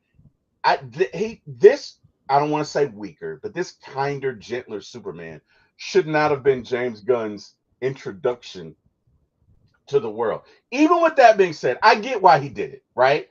Because you wanted to be the polar opposite of Man of Steel. Mm-hmm. Because if you come out and you're anything like it, what are they going to say, Jordan? They're going to say, well, you're trying to be like Man of Steel. So I get why he did it. I just think he went a little too far on the pendulum of kindness and kinder, gentler, softer Superman. You get what I'm saying? Like, no. I mean, it felt like a sequel to a Superman movie we never got, and I won't go as I despise Superman 3 and 4. Superman 3, yeah, that was pretty bad. Is one of the most boring movies I've ever watched. Yeah, movies. Yeah. In general. Yeah. Comic book or not, is so I forced myself. The first time I ever watched that movie, I actually had to stop the movie and be like, I need to take a break. Like I just watched these first two and they were great, but we are an hour and 10 minutes into this movie. Nothing has happened and I'm so confused. I feel like I'm watching Halloween 3 and the Season of the Witch, where it doesn't have Michael Myers in it. Wait, was that Silver Shamrock? Yes. I hate that movie. That movie, because the first time I ever saw that movie, I was watching Halloween for the whole franchise for the first time, and I got like 80% through the movie, and I'm like, where's Michael Myers? Right, it says nothing to do with it. Yeah, and I'm like so lost, and I've never spoiled a movie for myself on purpose except for that movie. So I paused it, I googled it, and I'm like, oh, they wanted to do an anthology series. And I'm like, that's stupid, and I skipped it. I didn't finish that movie for like a year. You didn't miss it. And someone told me, they're like, oh, give it a second chance, and I'm like, okay, all right, I'll give it a second chance. I watched it again. I think I've watched it only 2 times, and I gave it a second chance. Might have been last Halloween or the Halloween before that, and I'm just like, this is one of the dumbest movies I've ever seen. Yeah. And really, watching Superman 3 with Christopher Reeve, I'm just like, this is stupid. Like, this just goes in a way where I'm like, what the heck? But I wasn't a fan of it. Yeah, let's get back to X-Men. But go ahead. You were saying? No, we'll get back to X-Men. I mean, what were we talking about? The sequels? Yeah. I mean, X2. I really like X2 when it came out. And what? I have a weird relationship with the first 2 X-Men movies. So for a very long time in my life, I had the X-Men, the first movie, above the second one, and everybody had the second one ahead of the first one. And I'm like, why? Like, I didn't understand it, because when I was younger, I was like, this movie's boring. But the difference is X2 has such great dialogue, but it's so great for a comic book movie, and with the dark tone and the deep dialogue, it makes X2 only palatable for people who are I'm not like, not older, but like more emotionally intelligent, I guess. And it's not palatable to most people. I like the second movie. If you also think the second movie is a great movie, like, as I've gotten older, I am appreciating the second movie a lot more. I'm doing the same thing with Tobey Maguire's first 2 Spider-Man movies. I love them both. I love them both. I do too. They're my 2 children that I hold dearly in my heart. Those 2 movies. I love them. But I view these movies the same, and in that the first movie, and I still really enjoy the first movie. And the first movie has not fallen enough for me, but the second movie is just so much better than I ever thought. What up, Larry? How's it going? What's going on, Dixon Way? I just wasted 2 hours of my life. I'm so now, you told us to stop talking about Superman. The first thing you're gonna do is talk about Superman, bro. No. That's why I was gonna segue into. I'm so glad y'all talking about real cinema right now. Okay. Those movies stand the test of time. You can pop them things in right now, and I mean, yeah, they were kind of hokey. I did not like them. Talking about what you think gonna wear spandex or something like that, color spandex. I did not like that jab because I always liked the original X-Men uniform. X-Men costume, yeah. Body in leather, You know what I'm saying? Like they was about to go to a biker club. But other than that, those movies are great. The betrayals of everyone.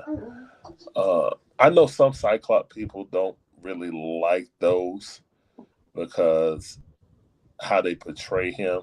Yes. And you got to remember that Josh Whedon was a Wolverine guy. So you can kind of tell how, go ahead, son.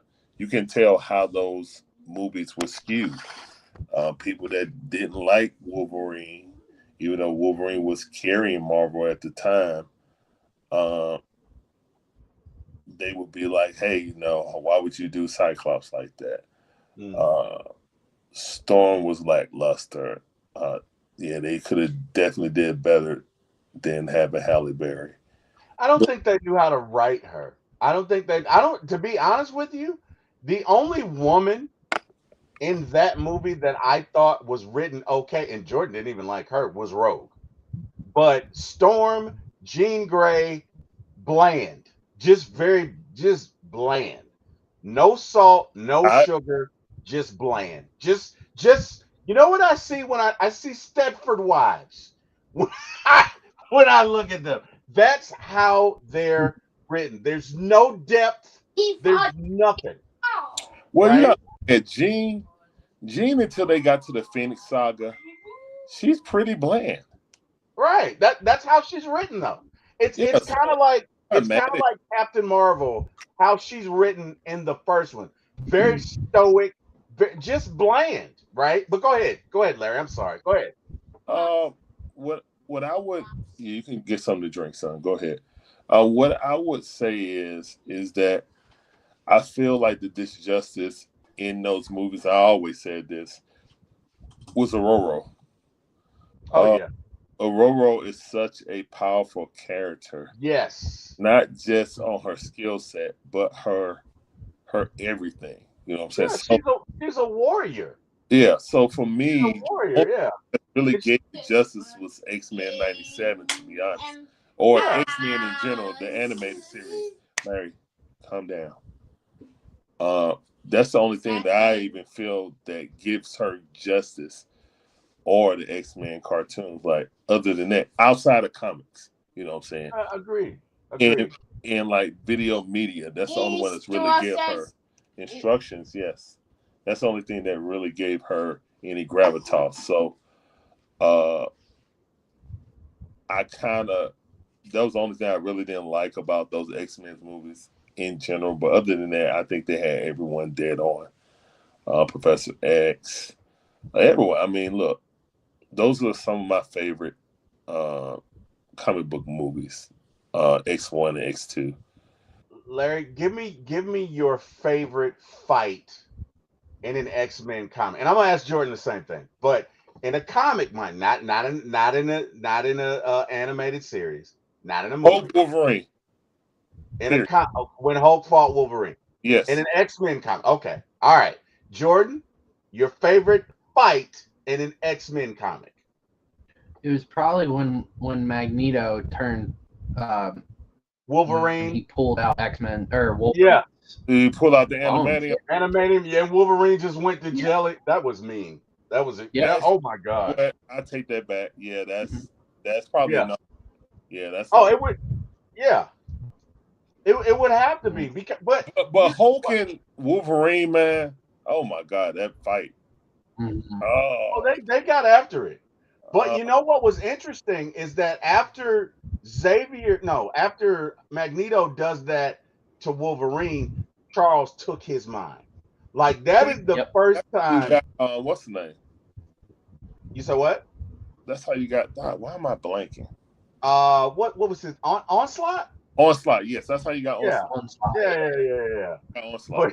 But it's like Charles said, you did what? Oh, watch this. And he took his mind.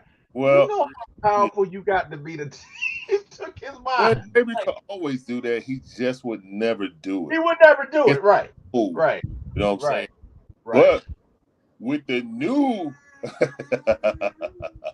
look, with the Book of X, and stuff like that. That was the recent run.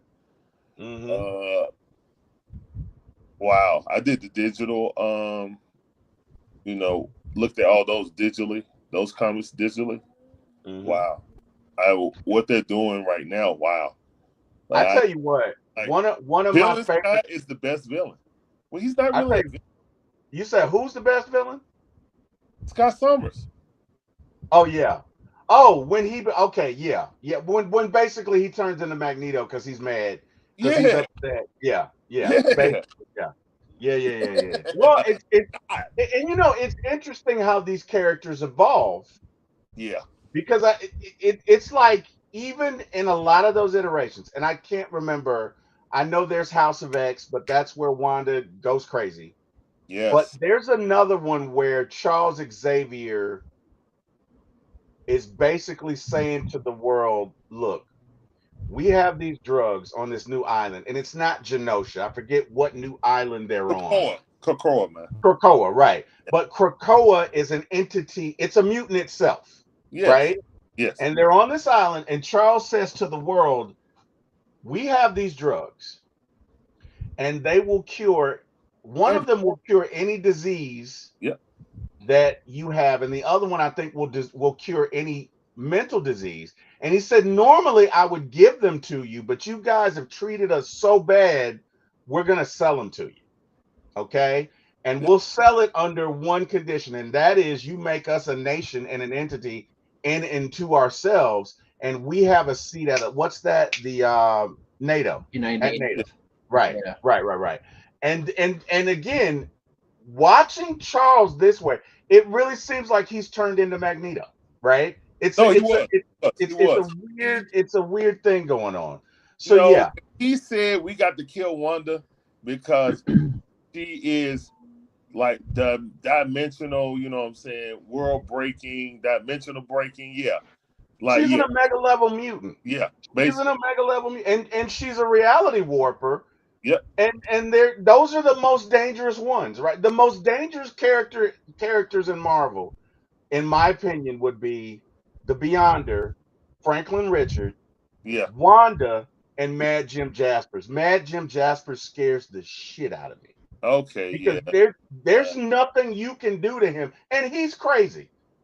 He is card carrying Joker Yeah. crazy. I don't think he could beat Franklin. You know what I'm saying? I don't know, but I mean, again, who could beat Franklin? Maybe the Beyonder. Maybe. Maybe. Maybe. Maybe. Right? I don't know. Jordan, you want to get on this? Who do you think could beat Franklin Richards? Oof. Eternity. I don't know if anyone can.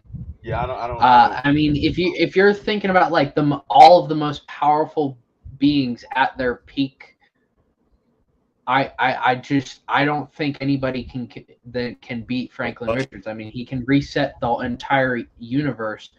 He can defeat Beyonder. He can defeat the Beyonder. He can defeat Galactus. He can control Galactus and make Galactus his own herald. Right. Like pocket universes. Yeah. Right. He can Right. do everything. Right. Franklin's stupid, man. That's what got me. Like, dude can have two universes in his pockets and be like that. Think about that for a minute, right? I don't. The only reason I say Mad Jim Jaspers is contingent upon the day. That's a real bad dude. That's like if Franklin Richards and who's Xavier's son that's crazy, that's got all these multiple personalities. Yeah, what was it? Legion. Yeah, if Franklin Richards and Legion had a baby, it'd be Mad Jim Jaspers. It'd be Mad like that. So he really scares me. You know what I mean? I don't even like he scares me. So whatever. But yeah, man. I have a question for you guys. What you got? Since we're talking about the X-Men right now and the excellence that is X-Men, the Fox version, do you guys think with Doomsday, do you think they're going to bring back majority of the original cast? Yes. And Yeah. kill them off early? Yes. They're going to be a part of the movie for the majority of the movie and then get killed off. I think they'll kill him off early. I think What do you think? I think they'll kill them off early, and they'll kill Kang off early. I think they're gonna kill Kang off from the jump, but I don't think they're Me gonna too. kill him off early. You don't? Okay, that's fair. I think they're going to kill off. You got to find. My theory is that what we've been watching, the 616, is Fugazi. All of it. There is no sacred timeline. The sacred timeline is fractured because Kang messed with it. He pretty much told you that he did it. You know what I'm saying? That the sacred timeline, there is no mutants in this world. Yeah, they're in. Wait. Okay, no. So the Fantastic Four is 818, right? Yeah, something. Yeah, like yeah. that. I still haven't watched it. I'm just saying from what I know. Right. No, I'm saying up until Fantastic Four, outside of Kamala Khan. Right. Well, the Marvels, that's a separate universe. Now we don't know what universe that is because the X-Men are there. Because in the universe, is it Monica Rambeau? No, at the end, yeah, we don't know where they're at. We don't know what universe they're in, but they're not in 616. We do know that. Yeah, we know they're not in 616. We know they're not in. Yeah, that's fair. That's fair. Yeah, yeah. So yeah, I really think they're going to use them.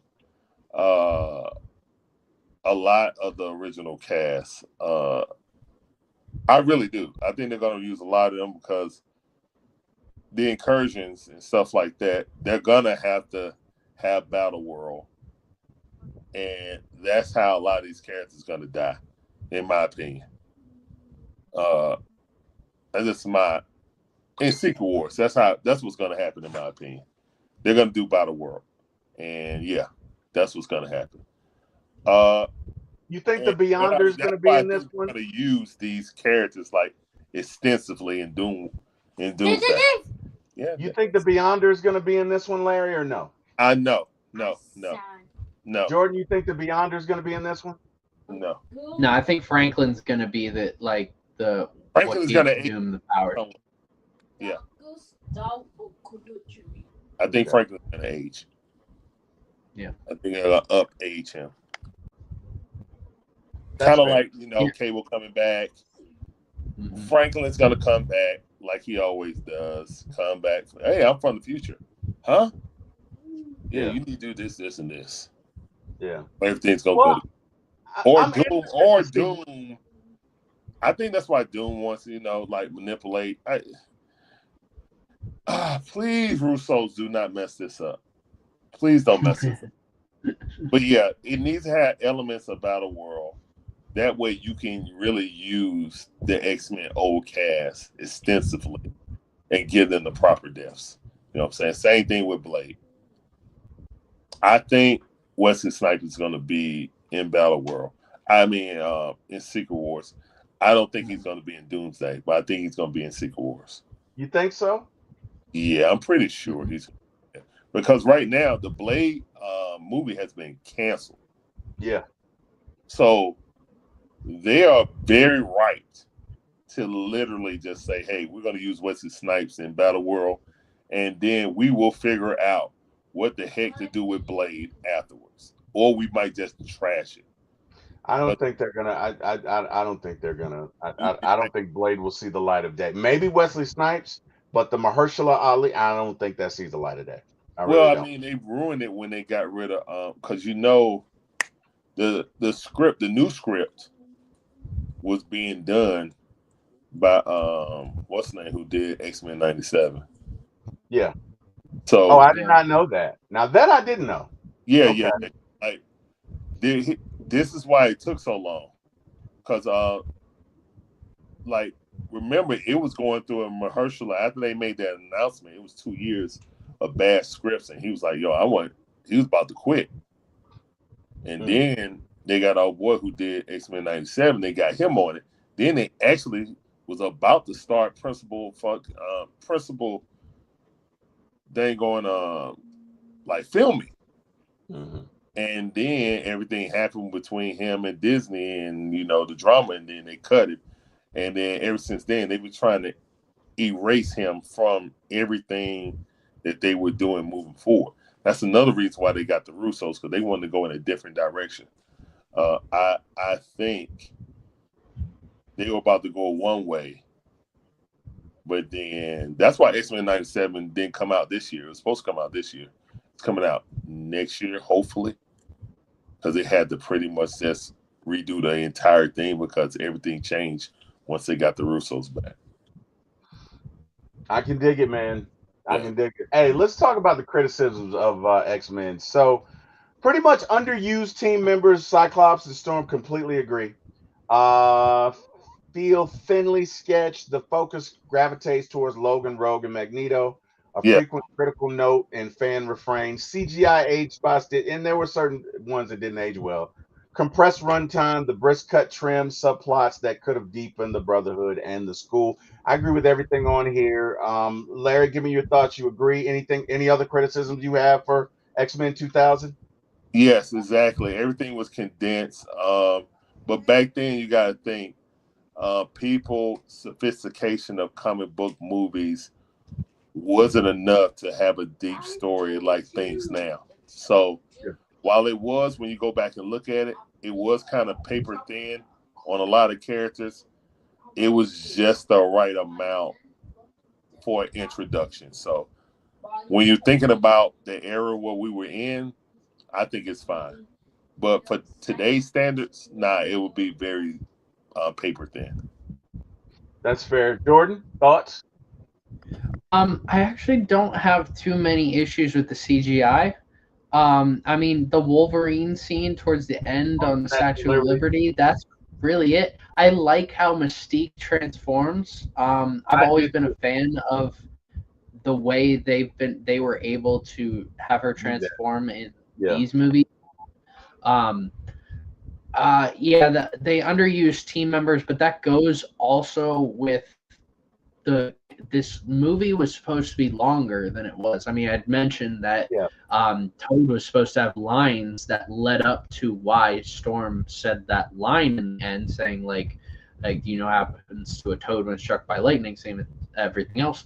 I think I would be. This is a movie that if I got a director's cut, I'd be very interested and invested in the director's cut, because it might be a lot better movie. It might have characters like Cyclops and Storm and Jean Grey, just more feelings towards those characters.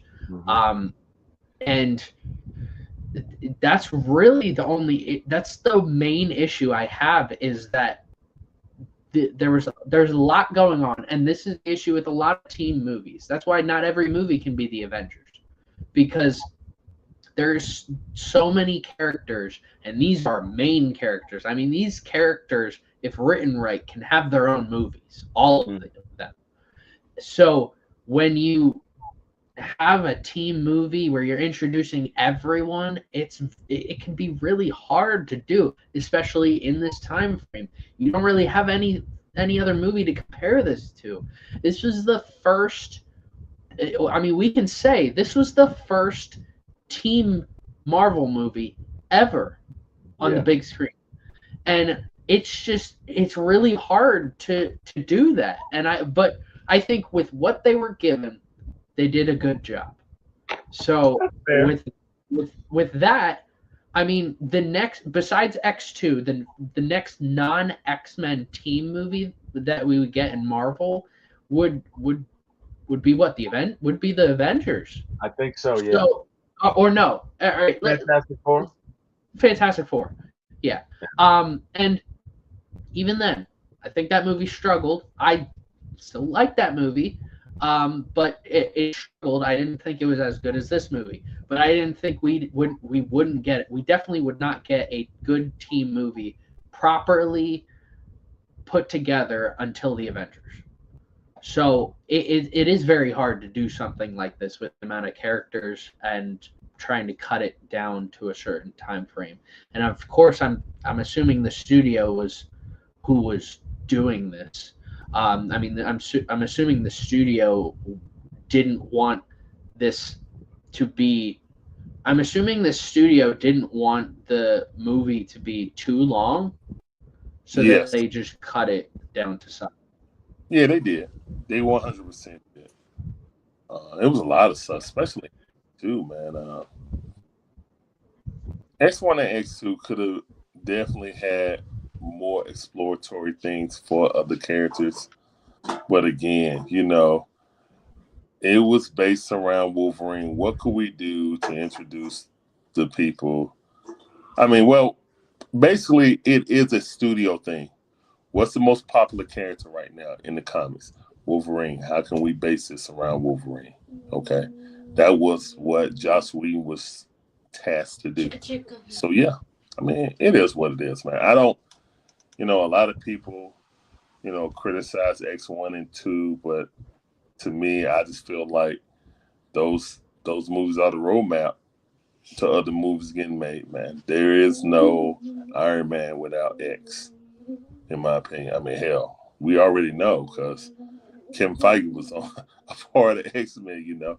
So yeah, I mean, yeah, and none of that ever comes. Even yeah. So that's why I don't really like criticizing it as much. I still think there are flaws with it because the characters I really like wasn't really explored as much. But yeah, I mean, as long as you got Magneto and Professor right, you got the morality of what the X-Men are, you got a good movie. But when you do something, you got Superman getting whooped all the time, and the dog jump. I'm sorry. Let me mute. Terry, you're muted. Terry, muted. I'm talking about him and I'm muted. Okay. Let's talk about three favorite scenes. So I probably had about five. Magneto's Auschwitz gate bend opening, which I mean it's obvious, it's human suffering. It's the basis for Magneto. It's why he is the way he is. Enough said about that. I like Logan's cage fight because simply I like the fact that dude thought he was going to come in there and whoop up on him and surprise, surprise. And then Statue of Liberty, of course, I like that. I really like the train fight scene, though. I thought that was cool. I thought that was cool. And then the last scene where, and again, Jordan, you and I talked about it, where Wolverine comes in and he's like, "It's me," and he's like, "Prove it." And he's like, "You're a dick," and he's like, "Okay." That to me was the essence. That was the essence of Wolverine and Cyclops, and they were like, because they don't like each other, and that was one of the things I really liked about the X-Men comic is that everybody didn't like it. Everybody did not play well. Everybody did not like each other. Some folks really had some real beef. So I thought that was kind of cool. Jordan, give me your favorite three scenes, and then I'll ask Larry the same question. Definitely the train scene. I love the whole sequence. Same thing with the Statue of Liberty. Those are my top two scenes. My third favorite scene, if you asked me this before First Class, I would have said the opening with Magneto and how powerful that was. But with the addition of First Class, I really like First Class more. So I mean, if I'm gonna show either scene to someone, I'm gonna show the scene from First Class. And so I would say, and I agree with you, I would also say Logan's cage fight scene. I think just in general, that whole sequence of events from the time Rogue and Logan meet each other and Logan's fighting in the cage, all the way to them driving, probably right before they got into the fight. But their interaction with one another is what ultimately leads us to believing they both don't trust anyone. So right. This one time they trust each other, it leads to the emotional reactions later on in the movie when she's stabbed by his claws and ultimately in the climax of the Statue of Liberty fight. Yeah, that's fair. Larry, favorite three scenes? Yeah, definitely the train. When I'm here. You for me. You think I'm here for you? Ah! Oh wow! Ah, I Hey, forgot yo. about that one. Hey, Yeah, hey, yo. Back then, I was like, you think I'm here for you? right. Get out of here, Silly man. little fellow. That's how I say, like silly little fellow. And then he just holds him up, and it's like, and to be honest with you, Larry, it was kind of reminiscent. Like I thought they were gonna go there when I first saw the movie and extract the adamantium. I know it's silly now, but like when he got him up like that, that was my first thought. Like, oh shit, is he really? Is he? Nah, I didn't think they were gonna do that. Like, is he Nah, about to do then, him like that? nah, they would have like ruined a lot of kids. Nah, like, what I would say is that I think when the dialect between Professor and Wolverine, them thinking he's like an animal and stuff like that, and then it the way Rogue understood him outside and Professor didn't. I did not like that. That Rogue was more intuitive than Professor X. I did not like that. But again, this was based on, they had to build up that chemistry between Correct. The report.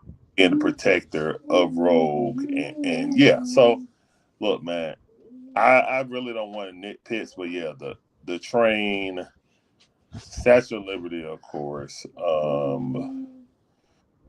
Really, when they had the senator, when he turned to goop and tried to run away. Oh, that was disgusting. Oh, that was Oh, disgusting. That right there with Magneto just showed like, oh, it was a side effect. All right, whatever. You know what I'm saying? They're humans. They're going to turn it He to. didn't care, right? He was Yeah, like, oh, whatever. exactly. So, yeah, I mean, Whatever. I've always been a Magneto guy. Like the dichotomy between Magneto and And Professor X. Yeah. drives the comic for me. So you get them right, I can deal with Aurora being bland, even though I really can't. But Yeah. I can deal with Aurora being bland as long as you have Charles and Eric right. I think the movie will work. Well, So, yeah. what most people don't know about her is she marries Black Panther in the comics. Black Panther is a king. You don't get to marry him just being average. You get what I'm saying? Like No, you don't get to marry a oh, king you're not a just being. Wakandan. First of Thank all, Wakandan. So you're marrying outside of Wakandan. yes. That's a no. You gotta be historical. Like there's gotta be something about you that is remarkable for you to for even Black Panther to even consider it, No, and that's for why. the royal family, for the Queen Mother to Right, accept her. right. Like, come on, man. So yeah. You gotta be phenomenal. Right, right. Agreed, agreed. Let's get to some little known facts about this movie. So, and this is our "Did you know" section. Dougray Scott was originally cast as Wolverine. Imagine that, but left due to Mission Impossible 2 overruns, opening the door for Hugh Jackman. Did not know that. Jackman was cast about 3 weeks into filming, a late career-defining pivot. Stanley cameos as a hot dog vendor on the beach. Early drafts included Beast and Nightcrawler, but they were cut for budget complexity. They didn't have enough money, basically. The costume choice, black leather over yellow blue spandex, and the script pokes fun at yellow spandex. We get it. Larry didn't like that. F Yeah, Josh yeah, Whedon for that all yep, day. Go ahead. No worries. Cyclops' visor was a custom Oakley Juliet build. I did not know that. Wolverine's claws, largely practical, injection molded for safety. Hundreds of pairs were made. Okay, that I didn't know. Digital Domain handled the Liberty sequence and Senator Kelly's liquefaction VFX. That was disgusting. The film premiered on Ellis Island, a location thematically tied to the finale near the Statue of Liberty. Many New York interiors are Toronto landmarks. Example, Casa Loma, a cost-saving move that became a franchise staple. And Jordan, I think now is an appropriate time for you to tell us why you have on the jersey that you do and the backstory behind it. Go ahead, sir. So, all right, I also had one. So, it's like multiple crossovers with this. So, the hat I have on is the new Jets rivalry hat, Gotham City Football. I got it because it's a multi-purpose hat. Anytime we do Batman reviews or anything, or if I'm talking about the Jets, is a perfect hat to be wearing. I'm wearing the Jets because, well, this movie, the fight scene takes place on Ellis Island, so New York. I figured I'd wear the Jets. Also, to cross over with Gotham City, tomorrow is Batman Day. So Tomorrow is Batman Day. Yeah, that's right. So go watch your favorite Batman movie, and hey, tell us, comment like your favorite Batman or your favorite Batman movie. I personally love Christian Bale, and I like Michael Keaton too. Me too. Me too. Agreed. I do want to say one thing about Hugh Jackman's casting. So, Dougray Scott was originally wanted to be in this, and then obviously he couldn't do it because of Mission Impossible 2. Yeah. Probably should have just taken this role. Russell Crowe was the next person that they wanted to play Wolverine, and he couldn't because he was doing a movie called, I don't know, Gladiator. Yeah. And Russell Crowe told the people, well, he's like, I have a friend. He does Broadway, so he sings and stuff. But I really think you should check him out. He's this guy Hugh Jackman. Like, I did not know that. Okay, that's how he got the role. Yeah, I remember. I didn't know that. Okay, wow. Yeah. And people didn't think. There was a lot of people who were weary of him. Not only like in the comic book world, people were like, "Oh, he's too tall, he's too big." Nowadays, it doesn't matter. It's Hugh Jackman. Right. But I think they nailed this. And guess whose idea was for his hair to look like pointy, like an animal, like a Wolverine? Yeah. It was a guy who was working in the background of this movie. What was his name? Kevin Feige. Yeah. Kevin Feige was the one who gave him that idea. Kevin Feige in this movie actually would find comics and give them to some of the actors to read in preparation for this movie as well. I did not know that. I just told you that he was a part of that. No, you told me he was a part of it, but I did not know that he found comic books to get them to read, is what I'm saying. Yeah. Kevin was big on that type of stuff. Okay. That's why him and Jon Favreau worked so well, because Jon Favreau was like, "Oh yeah, I already did research and stuff like that on Iron Man." He's like, "Oh, okay." So yeah, that was a match made in heaven. I can dig it. Yeah. No, go ahead. What were you about to say? Something, Larry? Go ahead. Get it off your chest. No. I think the gift and the curse of how X-Men came together is the model of the MCU, and that's kind of why it was a beautiful mess, but it worked so well at the beginning, and that's why it backfired later on. Because when you start spreading it out and giving it to people who really don't know the content and don't love the content, and give them, free reign to do anything they want to creatively, I just feel like everybody can be James Gunn and make it work, or Josh Whedon or the Russos, and do half a script and change it just because like thematically it's not working anymore, or it'll be better in a certain way. Do your talent input into it. That's fair. Yeah. I mean, but yeah, man. I mean, hey, X-Men 1 and 2 are definitely like classics. So is Days of Future Past. But yeah. Hey Larry, I got a question for you. So we're doing the movie Eternals, and on that day I'm gonna be Hi. sick.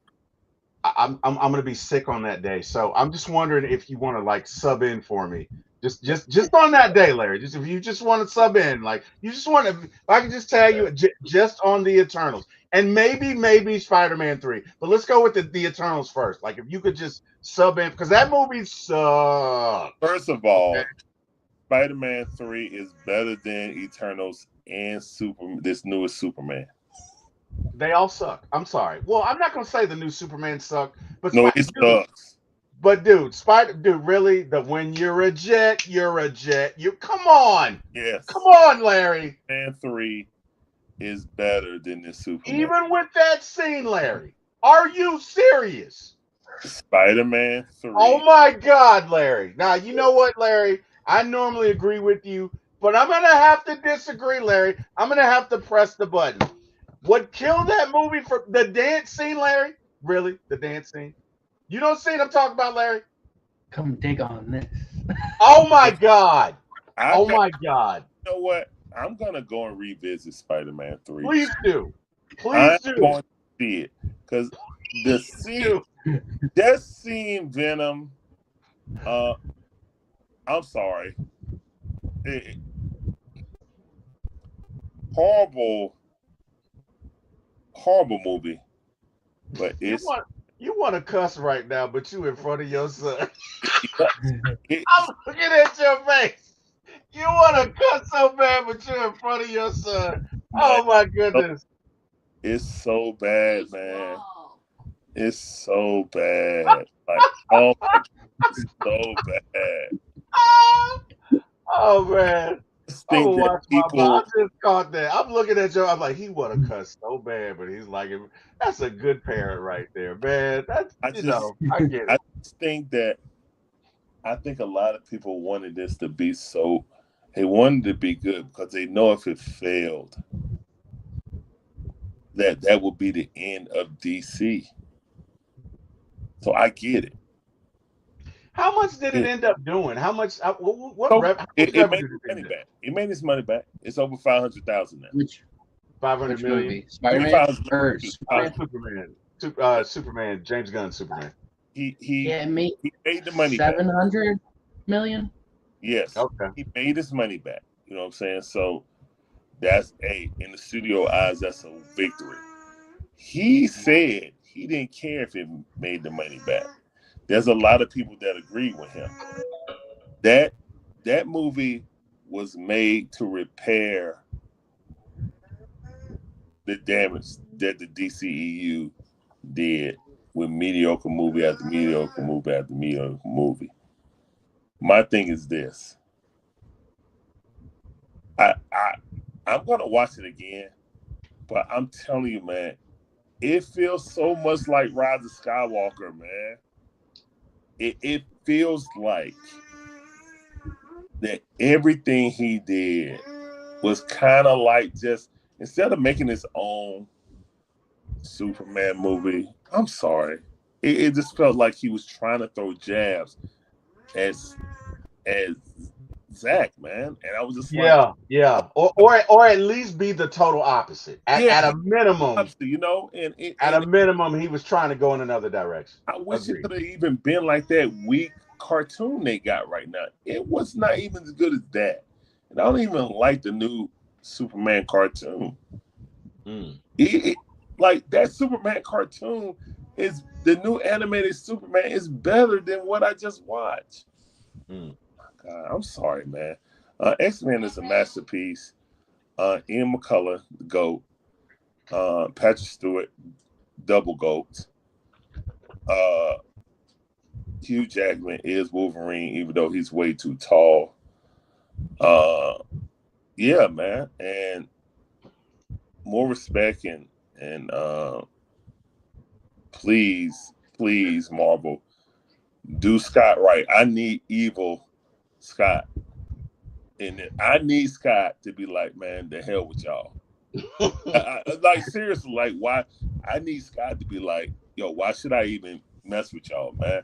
Y'all from another dimension. Y'all don't even know about mutants. Y'all don't even know what we went through. Like, Yeah, kind of like in that comic XMEN versus Avengers versus Eternals. yeah, they don't. Please, I don't want them to do that unless they do it properly. They No. I'm saying kind of they like how he was.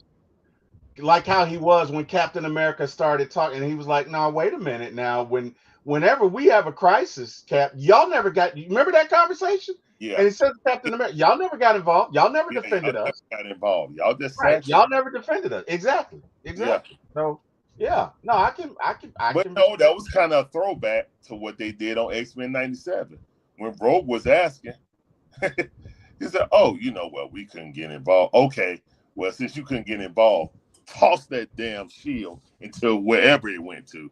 Yeah, that's how I feel about you right now. So yeah, now you know. Well, I can't tell you where. Oh, you can't tell me. Oh, okay, I got you. Swing. Yeah, go find it. So Indeed. yeah, man. I've never look until the movies came out. Full disclosure, guys, as a comic book guy, I never really liked the Avengers. I love the event. Okay, you know what? I got a question for both Guy. of you. I'm I an got a X-Men question guy for all both of you. day.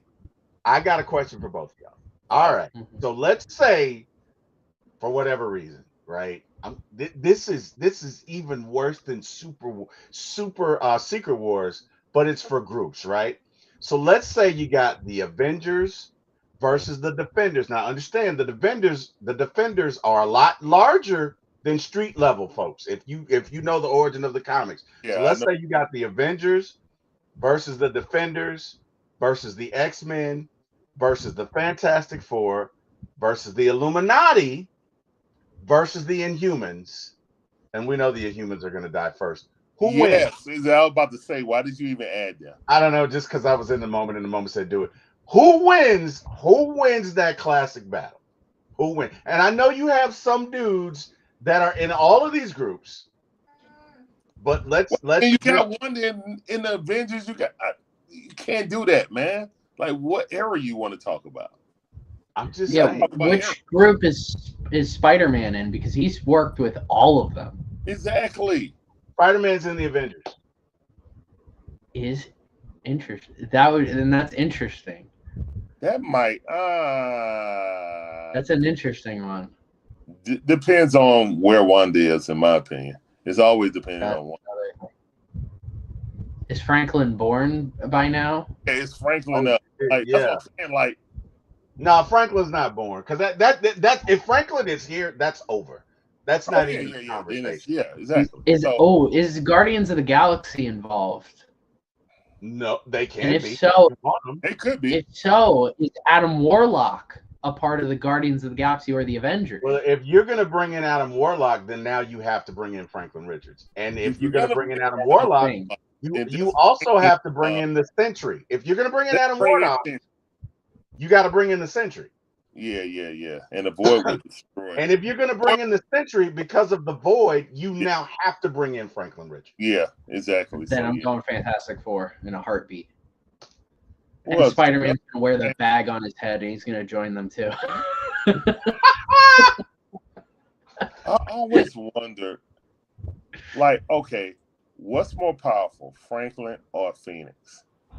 Can Franklin control the Phoenix? Hold up, I thought Phoenix was over all realities. So is Franklin. But Franklin can have. I think Franklin's got it. You look, dude. Okay. For anybody out there who doesn't know, no, my bad. Because Franklin can just neuter. Franklin is him. He can neuter. You know that movie that's out? Him. Franklin is him. Franklin is Himothy.com. Frank is Himothy LLC. Okay, it is all about Frank. Okay, just saying. All right, gentlemen.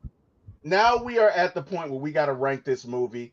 Look here, Larry, as you are our guest, and we love having you, by the way, we're going to give you the honor of giving this movie a ranking first. So go ahead It doesn't matter. Your opinion is your opinion. 1 out of 10, what do you rate X-Men 2000? Am I rating this against all Fox X-Men movies? All You're rating movies this. in You're general. rating this All movies in however you general. want to rate it. However you want to rate it is how you're rating it. Okay, I am not putting this in the big old jumble pot of all superhero movies. I will not do that. What I'll say is versus the Fox movies. We're talking about X1 or X2? X1, right? X1, yeah. And I personally like X2 more, but I feel like X1 is the Batman Begins. You feel me? Yeah. Like it's a great movie, but it isn't Dark Knight. No, I get that. Yeah, So, all right. yeah. That's so. I would say it is I guess if I'm gonna say of that Fox X-Men, it's the golly, it's the 4th best. Okay, but I need a numerical value out of 10. Out of 10, I would say 8. Okay, that's fair. 8. All right, Jordan. So we got to do our stare and compare here. Okay, so history of me and Jordan rating movies, and you know what? We really should put. Well, it's Marvel rewatch. I feel like we should put Batman on here as well, but whatever. We're not gonna do because that's a whole 6 movies that we rated that's not on here. But whatever. I just watched 89 today. It was on, so I just watched. I got to go back and watch it. You know what? I have to go back and watch that again. I have to go thought back. it wasn't going to. I thought it wasn't going to translate, but man, I just sat there and watched it like, wow. Okay, but yeah, go ahead. Sorry. I'm gonna go back and watch it. All right, Jordan. All right, so Captain America: First Avenger, I gave it an 8 out of 10. Fantastic Four: First Step, Jordan gave it a 9.5 out of 10. X-Men: First Class, I gave it an 8 out of 10. Captain America: The First Avenger, Jordan gave an 8 out of 10. X-Men: Dark Phoenix, I gave an 8 out of 10. X-Men: First Class, Jordan gave an 8 out of 10. Fantastic Four, I gave an 8 out of 10. Blade, Jordan gave a 7.5 out of 10.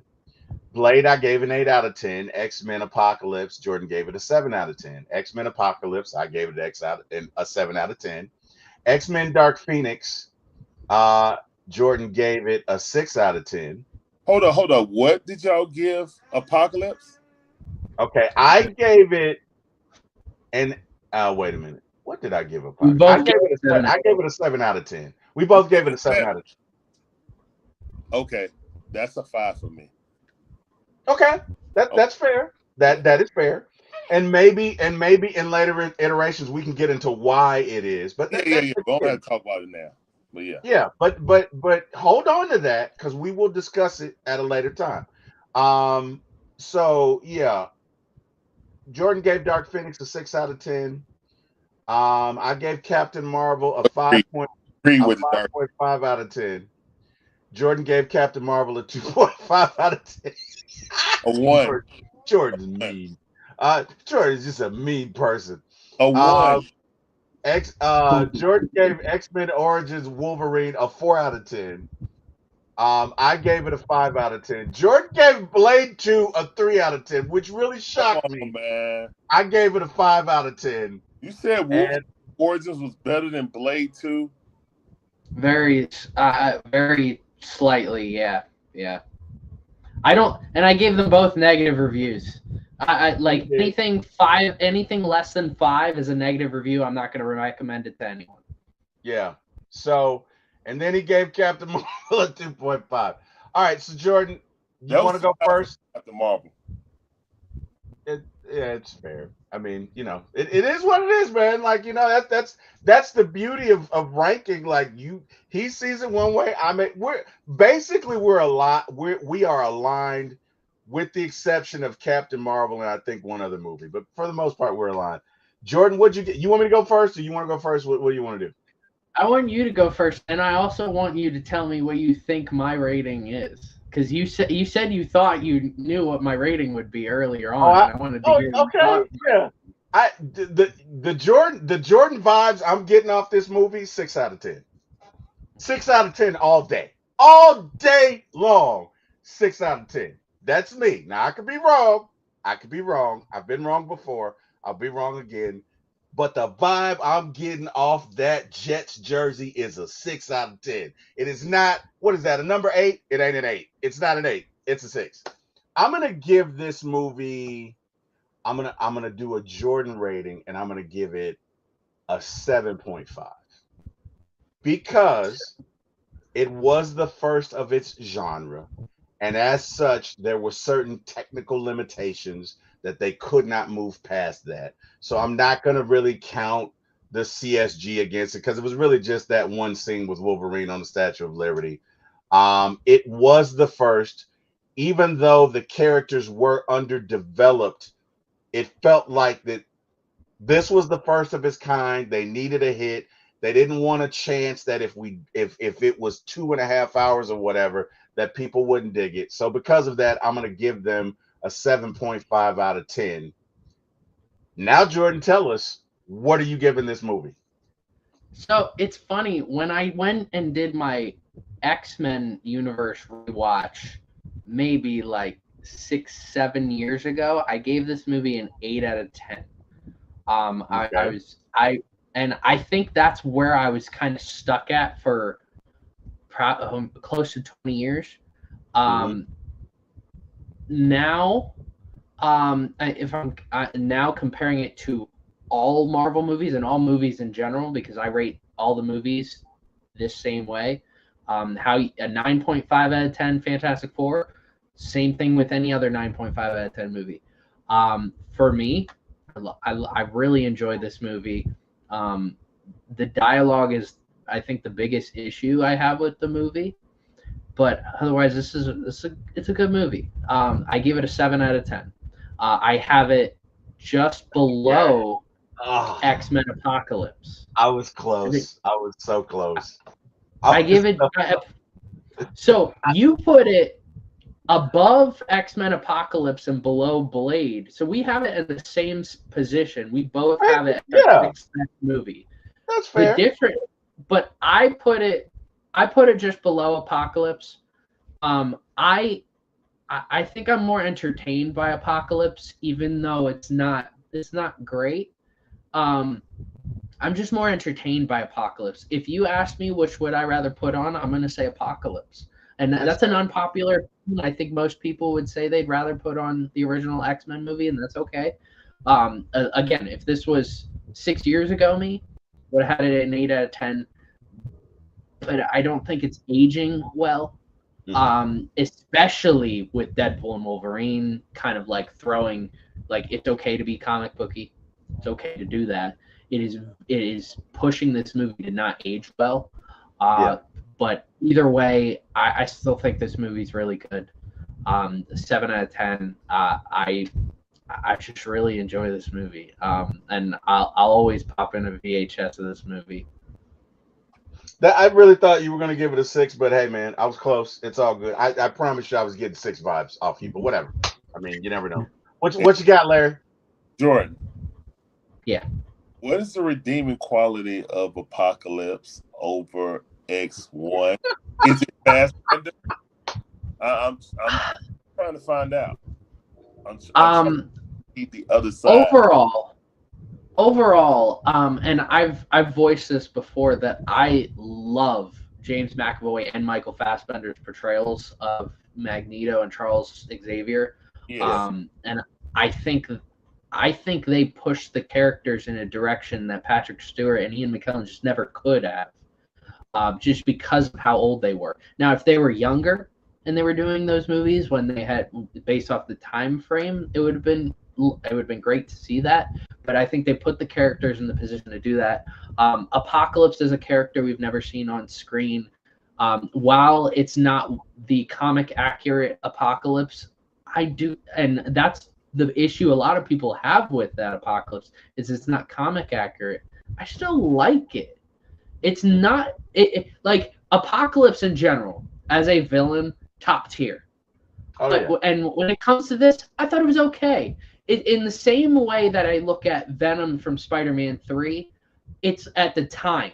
That was our first and only Venom in live action. And I was like, it's okay. Yeah. It's eventually something more comic accurate will come out that's better for Apocalypse, and it will be better. Don't get me twisted. I love Quicksilver's scene. I just want to say the Sweet Dreams played. I have that yeah. That was great. That was great. That was great.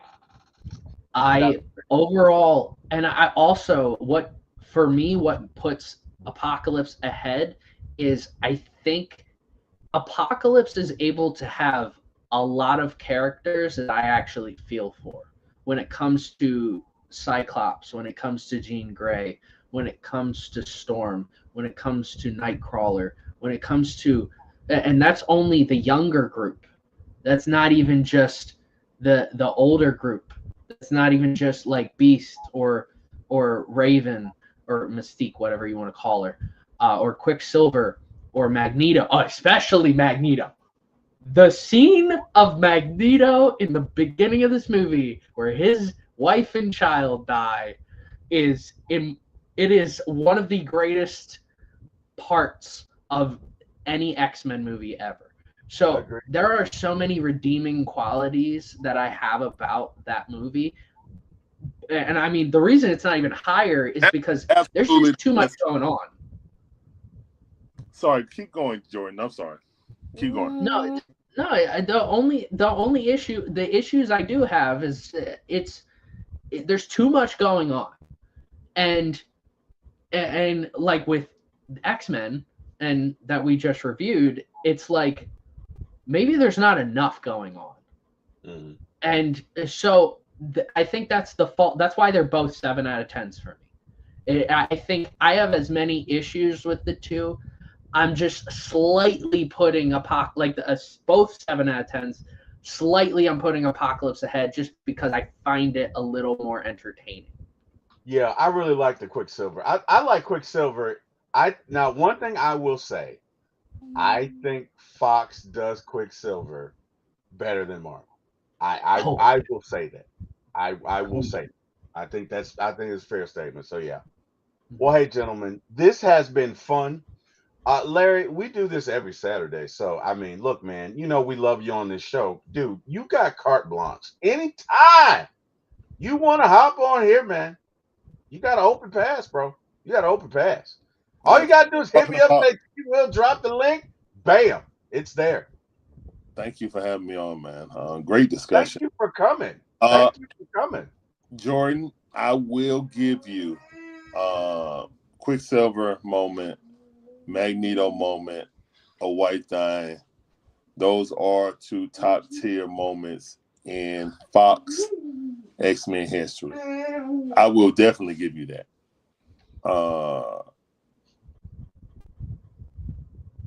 But oh god, okay. I mean, Apocalypse is a very controversial movie, so I get it.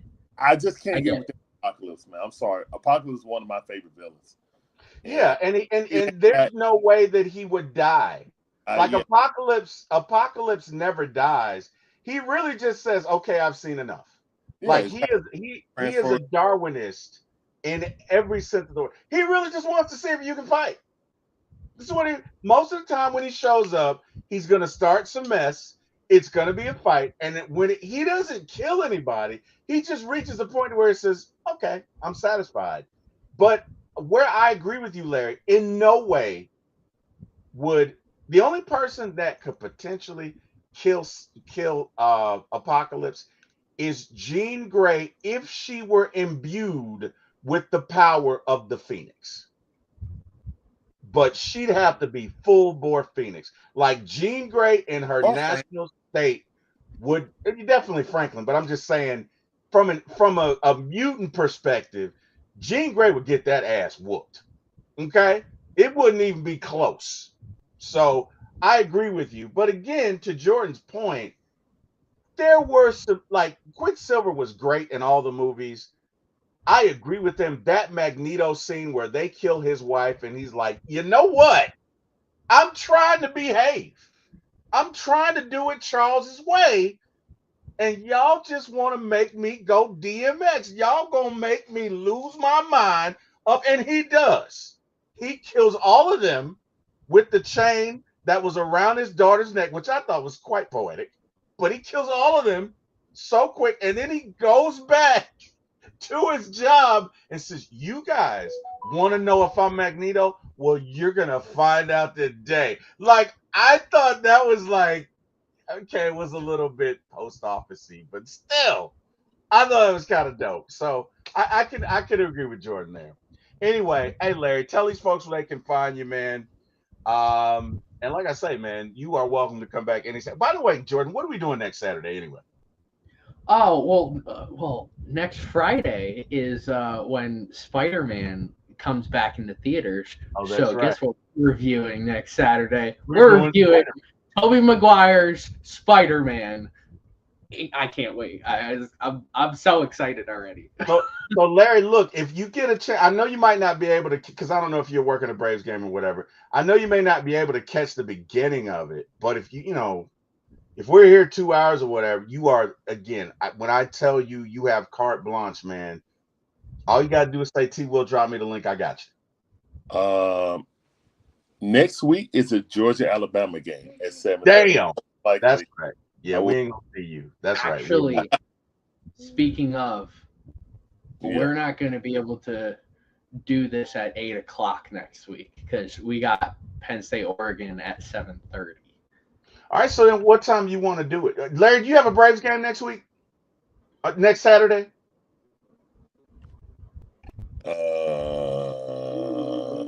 I think so, during the day. Damn. Right. Okay. I think it's I think I got 2 streams next week. I just got my schedule. I did my schedule all the way up to December, so it's just not. No, it's cool. It's cool, bro. Jordan, you think we could do it at 4 then? Is 4 a good time? Because we should be done by 7. So let's discuss that after the stream. Okay, that's cool. Yeah, that's cool. All right, I got you. All right, well, hey man, Larry, even though they know, tell these folks where they can find you, because we may have people watching who don't know, even though they all know you, but tell them where they can find you. Well, you won't find me in the theater watching that whack Superman. No. Oh wow! Oh man! I probably would have been even more mad if I saw that in the theater. I just saw it on HBO. You paid your hard money to watch it, your hard-earned money to watch it. Yeah. But yeah, man, you guys can find us on the Dixon Way on YouTube, TikTok, Twitch, Rumble, X, Twitter, Instagram also. Instagram, I stopped streaming there because they only let me stream for an hour and then they cut the stream. Yeah, they do cut it at an hour. They do. So we do live commentary to all our favorite sports teams, So the Braves, the Hawks, the Falcons, the Dream. I want one for the Dream. They lost. Yeah. Yeah. The Bulldogs and my wife Gators. So yeah. If you guys want some live commentary of Atlanta sports, come on over as we watch the kitty cats get spayed and neutered tomorrow. Meow. Meow. As Bob Barker used to say, make sure your pets are spayed and neutered. A new car. Come on down. You're the next contestant on the Panthers are going to get their ass whooped. Jordan, hey, man. Hey, it is what it is. Jordan, tell these folks where they can find you. You can find me at Old Tegacy, ULTEGACY. We post all sports content. I just uploaded Eagles and Saints videos today. We've had our Steelers administrator post a Steelers video yesterday or 2 days ago.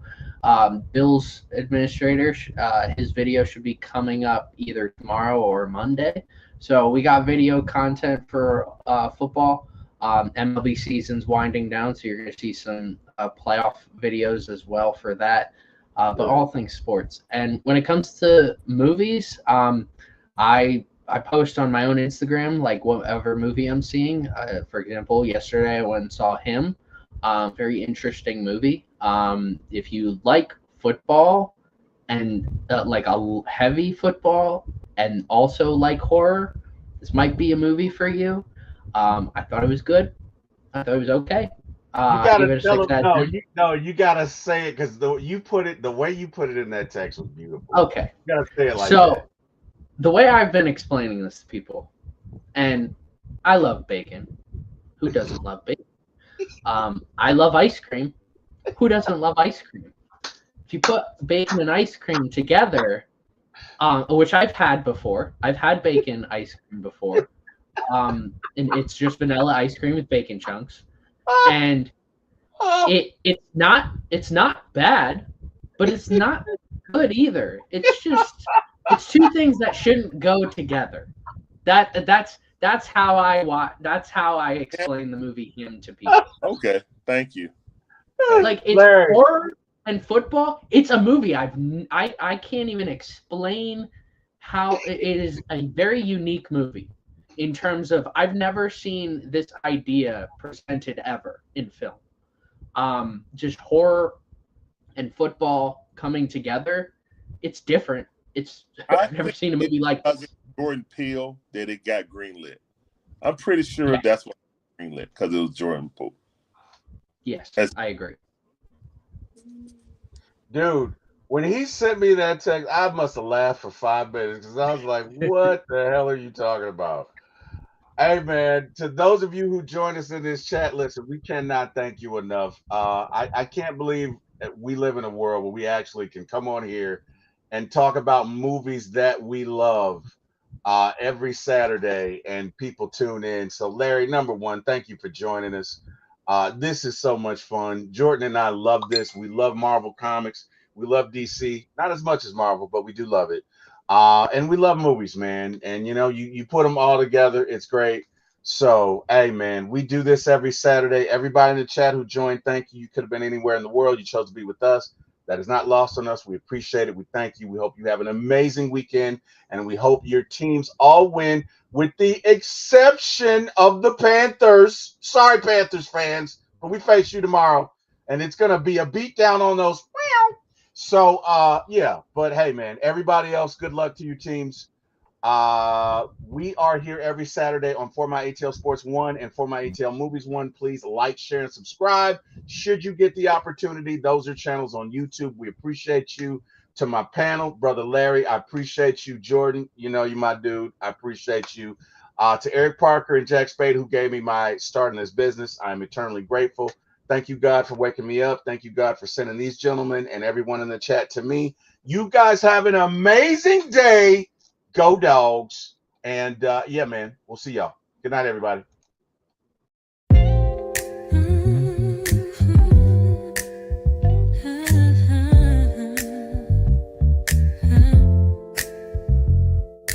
Lights, camera, action is going down. For my ATL movies when we run this town. With your host T-Wil, yeah, keeping it real. From the A to the screen, you can feel the thrill. Rolling with the classics, we're setting the pace. Highlighting the magic of our soulful space. Got the vibe, got the crew, making it tight. When the screen lights up, everything feels right. Grab your popcorn, let's make it loud. T-Wil. It's movie time, ATL style. Stand proud. From the silver screen to the hearts we steal. Every frame we capture is the real deal. Talking premieres, where the stars align. ATL views, yeah, they really shine behind